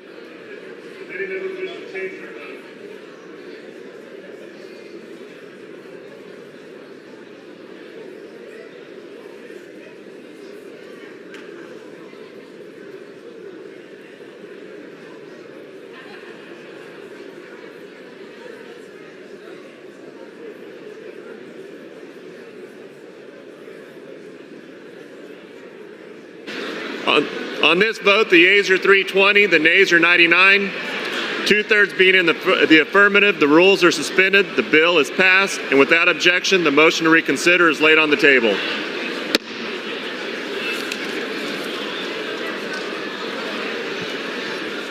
Pursuant to Clause 8 of Rule 20, the unfinished business is the vote on the motion of the gentleman from Missouri, Mr. Graves, to suspend the rules and pass H.R. 7454.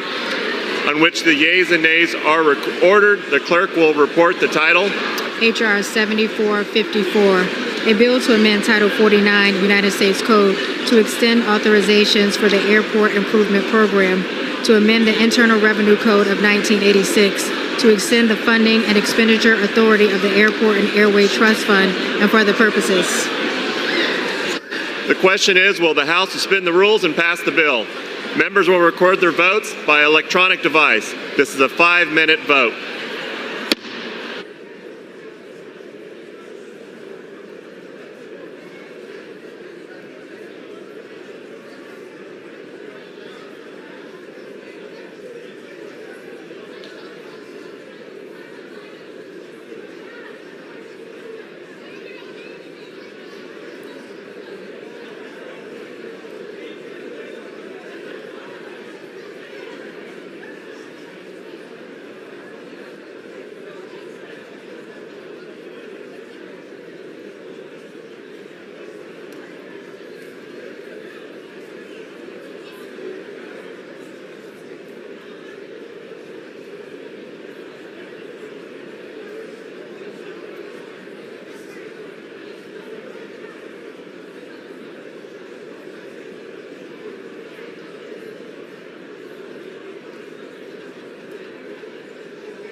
On this vote, yeas are 401, the nays are 19. Two-thirds being in the affirmative, the rules are suspended and the bill is passed. And without objection, the motion to reconsider is laid on the table.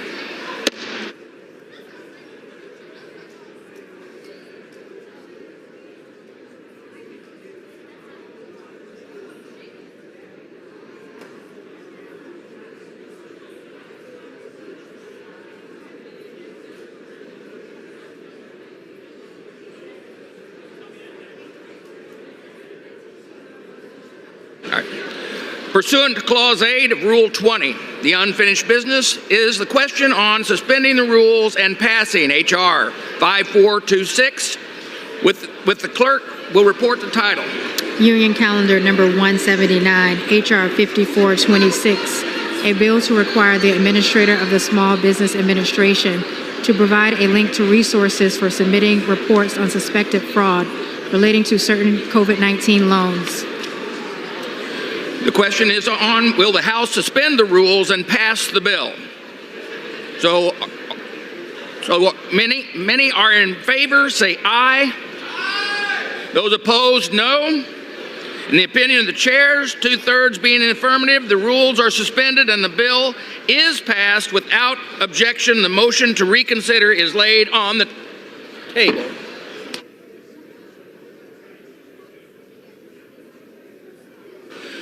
Pursuant to Clause 8, Rule 20, the unfinished business of the question of suspending the rules and passing H.R. 7128, which the clerk will report by title.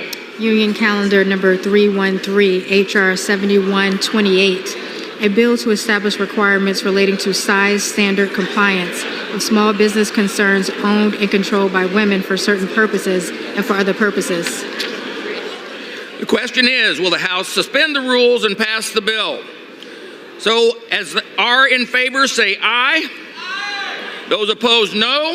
In the opinion of the chair, two-thirds being in the affirmative, the rules are suspended and the bill is passed without objection. The motion to reconsider is laid on the table. For what purpose does the gentleman from Florida seek recognition? Mr. Speaker. Does the gentleman have a unanimous consent request? I do, Mr. Speaker. Mr. Speaker, I ask unanimous consent that when the House adjourns today, it adjourn to meet at 10 a.m. tomorrow. And further, when the House adjourns on that day, it adjourn to meet on Tuesday, March 5th, 2024, when it shall convene at noon for morning hour debate and 2 p.m. for legislative business. Without objection. The chair lays before the House a communication. The Honorable, the Speaker, House of Representatives, sir, pursuant to the rules of the House of Representatives and consistent with precedent, I hereby resign from the Committee on Homeland Security to allow Representative Tom Suozzi to serve on the panel. Signed sincerely, Dina Titus, Member of Congress. Without objection, the resignation is accepted.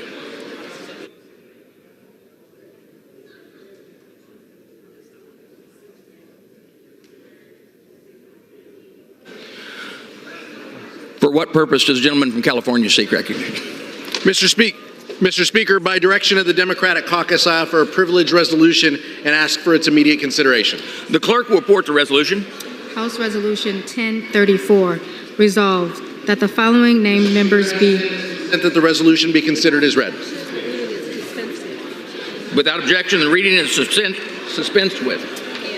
And without objection, the resolution is agreed to and the motion to reconsider is laid on the table. Thank you.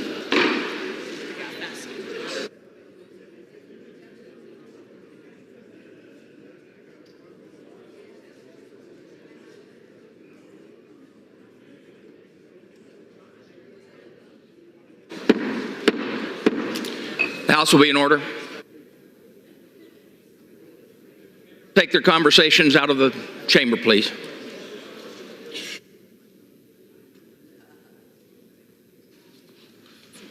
For what purpose, gentlewoman from Minnesota, seek recognition? Mr. Speaker, I ask unanimous consent to be recognized out of order and address the House for 1 minute. Without objection. Mr. Speaker, we rise today on behalf of a grateful nation to honor 3 heroes from my Minnesota community. Burnsville police officers Paul Elmstrand and Matthew Ruppe, and firefighter-paramedic Adam Finseth. These 3 public servants gave their lives protecting us on February the 18th. Officer Ruge is remembered as quick to lend a helping hand and make his community a better place. Officer Elmstrand is described by his loved ones as a man with a servant's heart. Putting others first was never a choice for Paul. It was just who he was. And firefighter-paramedic Finseth, who gave his life trying to save his colleagues, was a caring husband, brother, father, and friend who spent decades serving his community and this nation in Iraq. There are no words to describe the void that this loss have left for their families, Minnesota's law enforcement community, and for the city of Burnsville and our entire state. Nothing we say today will bring Paul, Matthew, and Adam back. They gave their lives to save 7 children from harm in that house that awful morning. Nothing could be more heroic. But we can honor their lives by giving the police officers and first responders who keep our community safe the respect and the support that they deserve. I ask members to join me in a moment of silence from a grateful nation to honor the lives of Paul Elmstrand, Adam Finseth, and Matthew Ruge.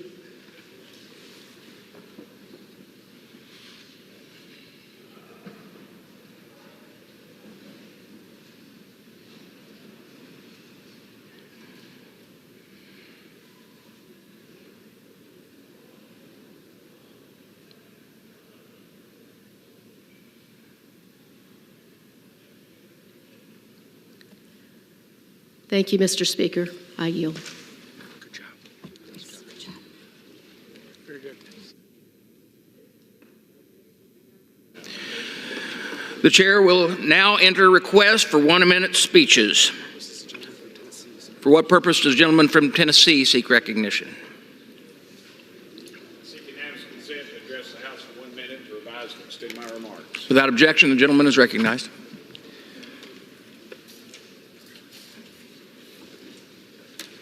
Sorry, Mr. Speaker. Great. Thank you, Mr. Speaker. I rise to honor the life of my dear friend, Bob Booker, who passed away on February 22nd at 88 years young. He was a historian, a U.S. Army veteran, and a passionate civil rights leader who was not afraid to stand up for what he believed. State Representative Joe Armstrong and I named a bridge after him when we were both in the state legislature because of all of his hard work. He really cared about his community and making it a better place. In 1966, Bob was also elected as Knoxville's first black Tennessee state representative. Bob was a dear friend of mine, and I knew him for many years. He worked with my dad at UT, and he knew my mama because she taught at Knoxville College, a historically black college. He continued to be a great friend to me and my family after they passed away. I have one particularly fond memory of Bob one night when Kelly, my wife, and I were at a noted honky-tonk in Knoxville, and Bob was there as well. Kelly and I had snuck in. We were on the back row, and he belted out a karaoke song, and he dedicated it to us. The man knew his music, and he had an incredible record collection that I loved, admired whenever I went to his house, and he was an excellent host and excellent cook. I want to give my condolences to Bob's brother, Purcell, all his friends at Marie's Old Town Tavern, and everyone who knew and loved him. You will be missed, Bob. Thank you, Mr. Speaker, and I yield the remainder. Gentleman yields back. For what purpose, gentleman from New Jersey seek recognition? Without objection, the gentleman is recognized.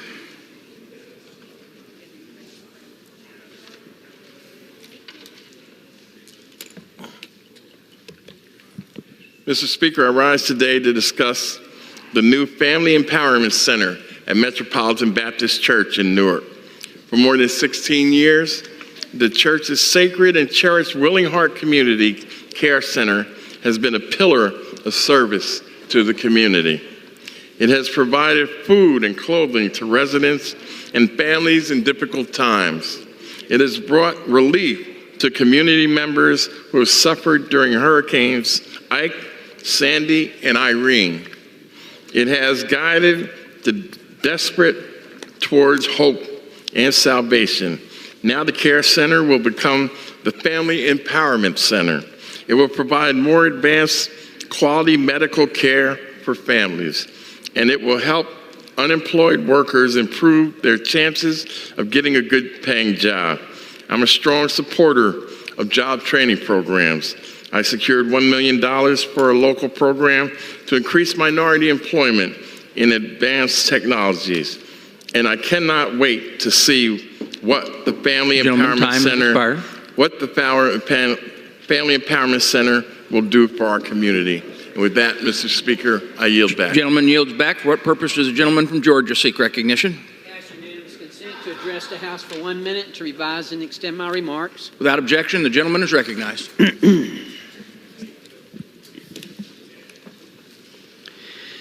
Mr. Speaker, I rise today to commemorate Joseph Broder for his dedication to the University of Georgia family as he enters retirement. Known as one of the university's most highly regarded educators, Dr. Broder was tasked with enhancing the college's teaching programs. His efforts resulted in record-breaking student enrollments, increased diversity in student representation, and greater participation in study abroad initiatives. As a Georgia resident, Joseph Broder held prestigious titles including D.W. Brooks Distinguished Professor of Agricultural and Applied Economics, Joseph Meggs Distinguished Teaching Professor, and Distinguished University Professor. Dr. Broder played a pivotal role in establishing the Congressional Agricultural Fellowship Program and introducing degree programs on the Tifton and Griffin campuses. Having dedicated to 2 distinct terms as interim dean and director, Dr. Broder skillfully navigated the college through critical transition periods. Even after his leadership roles, he continued contributing his time as the Associate Dean for Academic Affairs. Enjoy your well-earned retirement, Dr. Broder. Thank you, Mr. Speaker, and I yield back. Gentleman yields back. For what purpose, gentlewoman from Minnesota seek recognition? Without objection, the gentlewoman is recognized.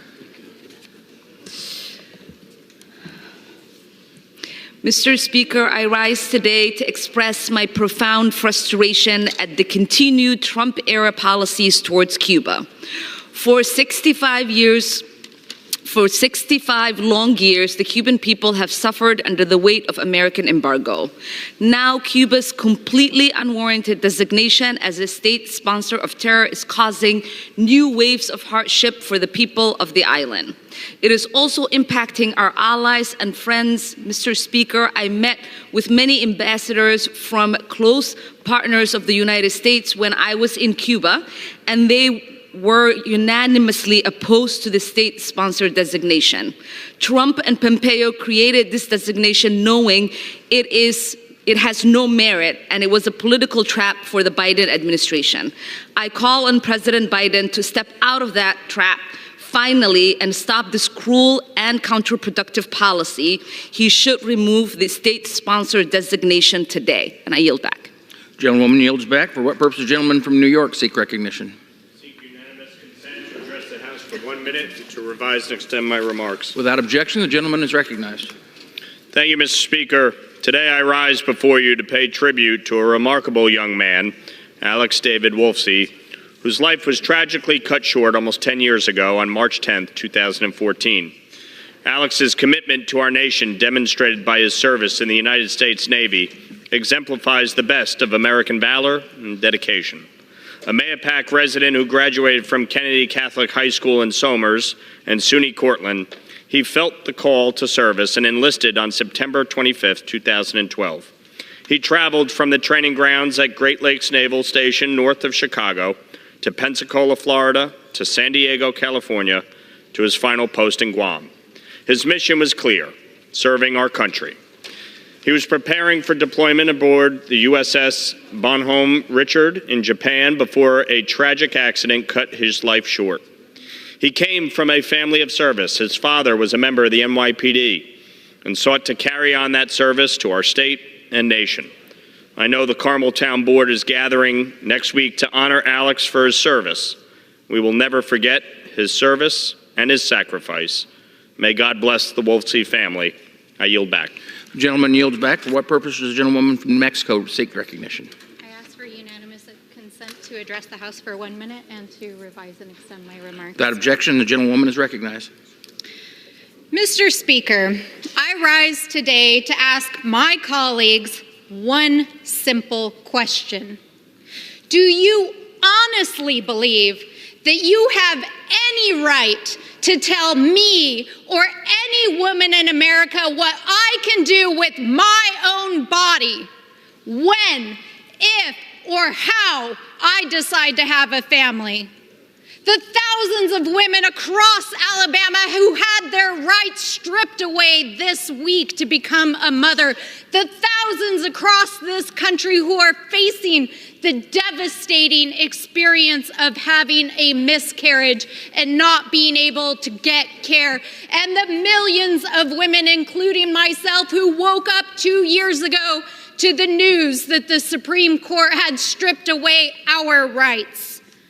And yet, you stand here on the House floor denying the rights of women to IVF and reproductive care and telling your donors that you will enact a 100% abortion ban this November. The gentlewoman's time has expired. Bodies, and it's our The rights. gentlewoman's and time I will has expired. Not yield, The gentlewoman is no longer recognized. Like hell. The members are advised to direct their remarks to the chair.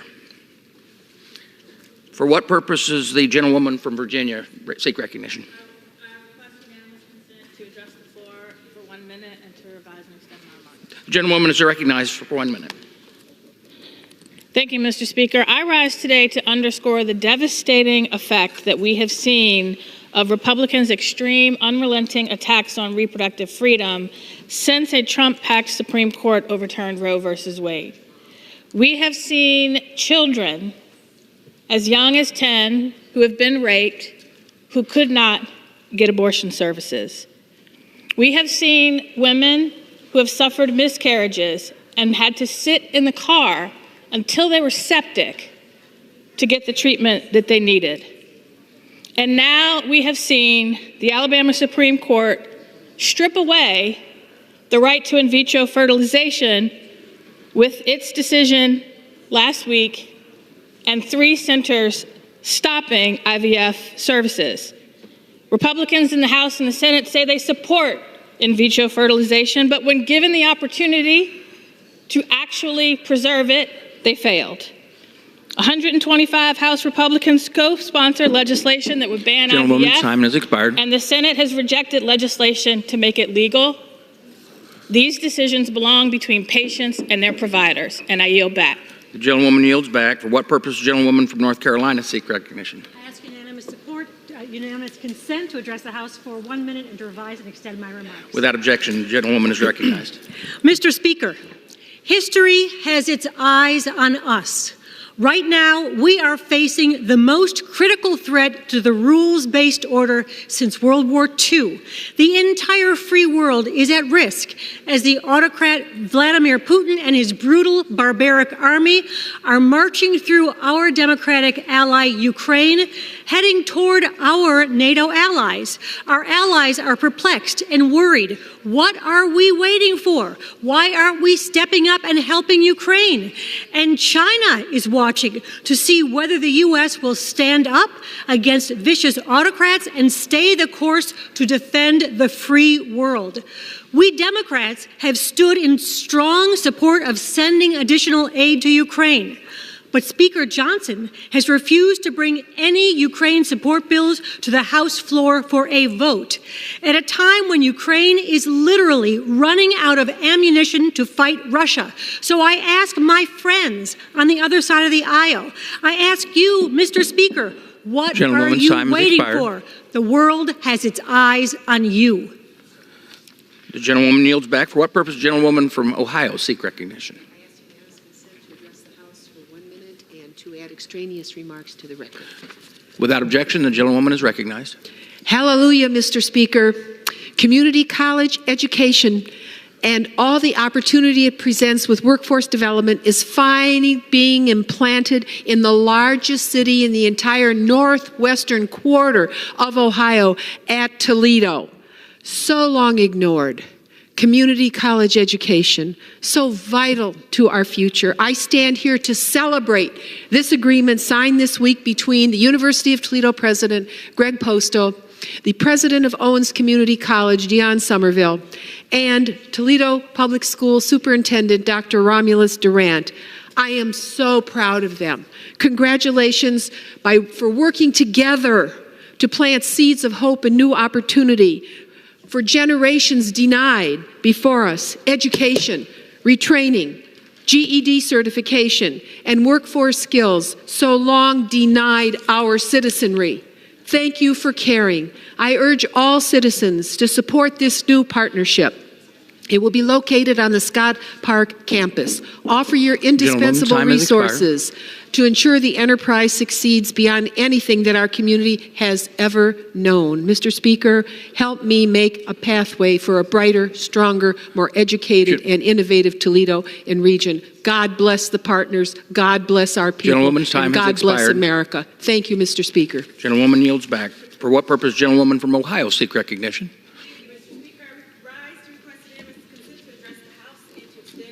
My remarks. Gentlewoman is recognized. Mr. Speaker, I rise today in support of Ohio's 13th Congressional District in our quest to become a leader in polymer innovation. Ohio's 13th Congressional District made its mark as the rubber city capital of the world, building the middle class, growing our population, and literally supporting the movement of people all across the world. And our community has proudly continued this legacy by becoming a trailblazer in polymer science and polymer engineering. Last year, thanks to the combined efforts from a variety of local partners led by the Greater Akron Chamber of Commerce, the Sustainable Polymers Tech Hub was named as one of only 31 Tech Hub designation finalists across the country. This designation was a significant achievement for our region and made our project eligible for tens of millions of dollars in additional funding through the CHIPS and Science Act. Now the Sustainable Polymer Tech Hub is once again being considered for additional investment. It is clear Ohio's 13th Congressional District is the perfect home for a tech hub devoted to developing the future of sustainable polymers. Polymers touch every industrial sector, and this tech hub will help ensure that Northeast Ohio remains a global leader in innovation while also boosting our local economy and creating good-paying jobs right here at home. As a member of the House Science, Space, and Technology Committee, the committee that oversees the implementation of the CHIPS and Science Act, which created the Regional Tech Hub, I will continue to bring this to our district and specifically Northeast Ohio and the United States. Thank you, Mr. no longer Chair. recognized. I yield back. For what purpose does gentlewoman from Missouri seek recognition? 1 minute and to revise and extend my remarks. Without objection, the gentlewoman is recognized. Thank you, Mr. Speaker. St. Louis and I rise today to celebrate the final day of Black History Month and to pay tribute to the contributions made by Black Americans to free enslaved Black people. I proudly introduced a resolution to honor Mary and John Meacham, formerly enslaved Black abolitionists in St. Louis, Missouri, who dedicated their lives to the liberation of all Black people, especially those who were enslaved. In defiance of the Fugitive Slave Act of 1850, the Meacham's home became a stop on the Underground Railroad, guiding countless enslaved Black people to freedom in Illinois. Mary continued this work after her husband's death in 1854. In May of 1855, Mary Meacham was implicated in a plot to smuggle a small group of enslaved Black people across the river and was arrested by a group of law enforcement and enslavers working together. Today, their legacy is memorialized at the Mary Meacham Freedom Crossing on the St. Louis River Trail. I am dedicated to ensuring that the stories of individuals like Mary and John Meacham are told for generations to come. Thank you, and I yield back. Gentlewoman yields back. For what purpose does the gentleman from Texas seek recognition? Ask unanimous consent to address the House for 1 minute. Without objection, the gentleman is recognized. Mr. Speaker, I rise today to commemorate the life and legacy of Raul Reyes Jr., a leader in West Dallas. And Raul, let me tell you, he fought every day to make West Dallas a better place. He was a fierce advocate for cleaning up a lot of the environmental issues in West Dallas. He believed in affordable housing, and he absolutely loved Pinkston High School and helping the kids there. Raul was born in Dallas in the 1970s, who grew up with loving parents that instilled in him the belief that he should help others and helped the neighborhood. He graduated from Pinkston High School in '92 and then went to Dallas College and ultimately University of Texas at Arlington.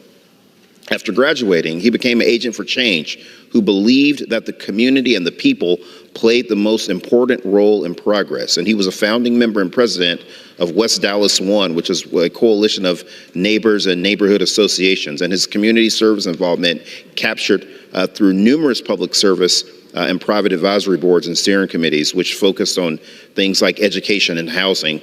And he was also a very proud West Dallas Little League coach from 2001 through 2007. And more importantly, he was a family man. He was the eldest child, and he was known as La Guia to his siblings. He was an incredible father to his children that he talked about all the time, to his nieces and his nephews, and everyone that loved him. My prayers go out to his family, especially his children, during this difficult time. May Raul's legacy live forever. Gentleman yields back. For what purpose does the gentleman from California seek recognition? Speaker, to address the body for 1 minute without objection. Without objection, the gentleman is recognized.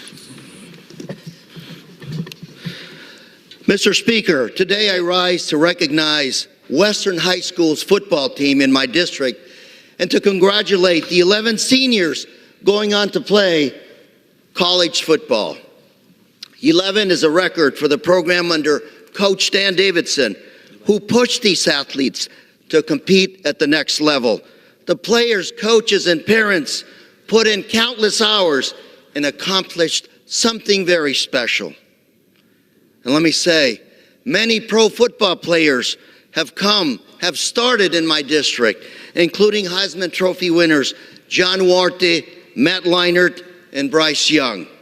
Now these 11 student athletes, will have the opportunity to blaze their own path. Western High School, Coach Dan Davidson, again, you've made us proud. Congratulations. Mr. Speaker, I yield. The gentleman yields back. For what purpose does the gentleman from Nevada seek recognition?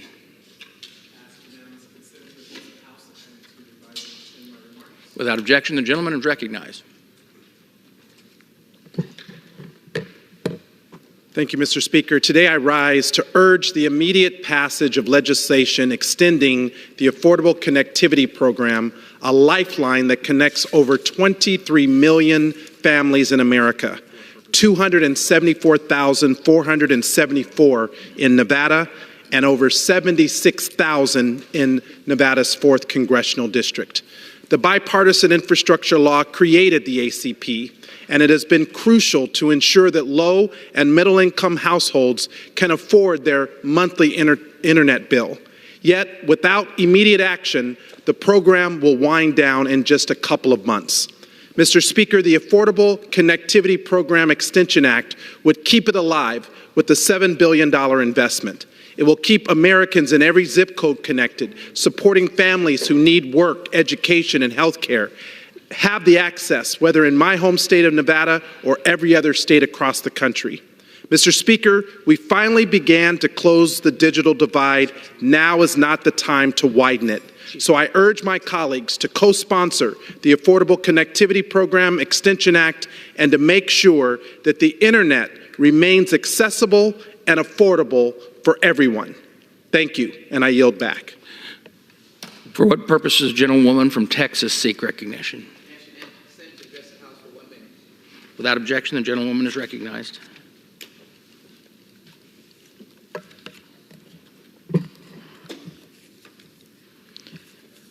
Mr. Speaker, we've done the right thing. We've kept the government open. But there is much more to do, and it is a wide-ranging responsibilities of the United States Congress. One of those is to tell the truth of our history. This is a unique day, February 29th, leap year. There are a lot of unique aspects of America's history, and certainly one of them is the history of slavery. I'm very proud to have been given the responsibility of carrying forward H.R. 40, the Commission to Study and Develop Reparation Proposals for African Americans Act. This is a law that has been introduced 38 years ago by the late John Conyers, not for any form of retribution or retaliation, but to know the truth, to address the historical injustices and cruelty and brutality and inhumanity of slavery in the United States. And by the way, slavery still exists around the world. The gentlewoman's I time ask has my expired. colleagues to join me in signing on to H.R. 40 in this month of African American History Month. Let us know the truth, and let us know the truth together. I yield back. For what purpose does the gentlewoman from Texas seek recognition? Mr. Speaker, I move that the House do now adjourn. The question is on the motion to adjourn. All those in favor say aye. Aye. All those opposed, no. In the opinion of the chair, the ayes have it. The motion is adopted. Accordingly, the House stands adjourned until 10 a.m. tomorrow.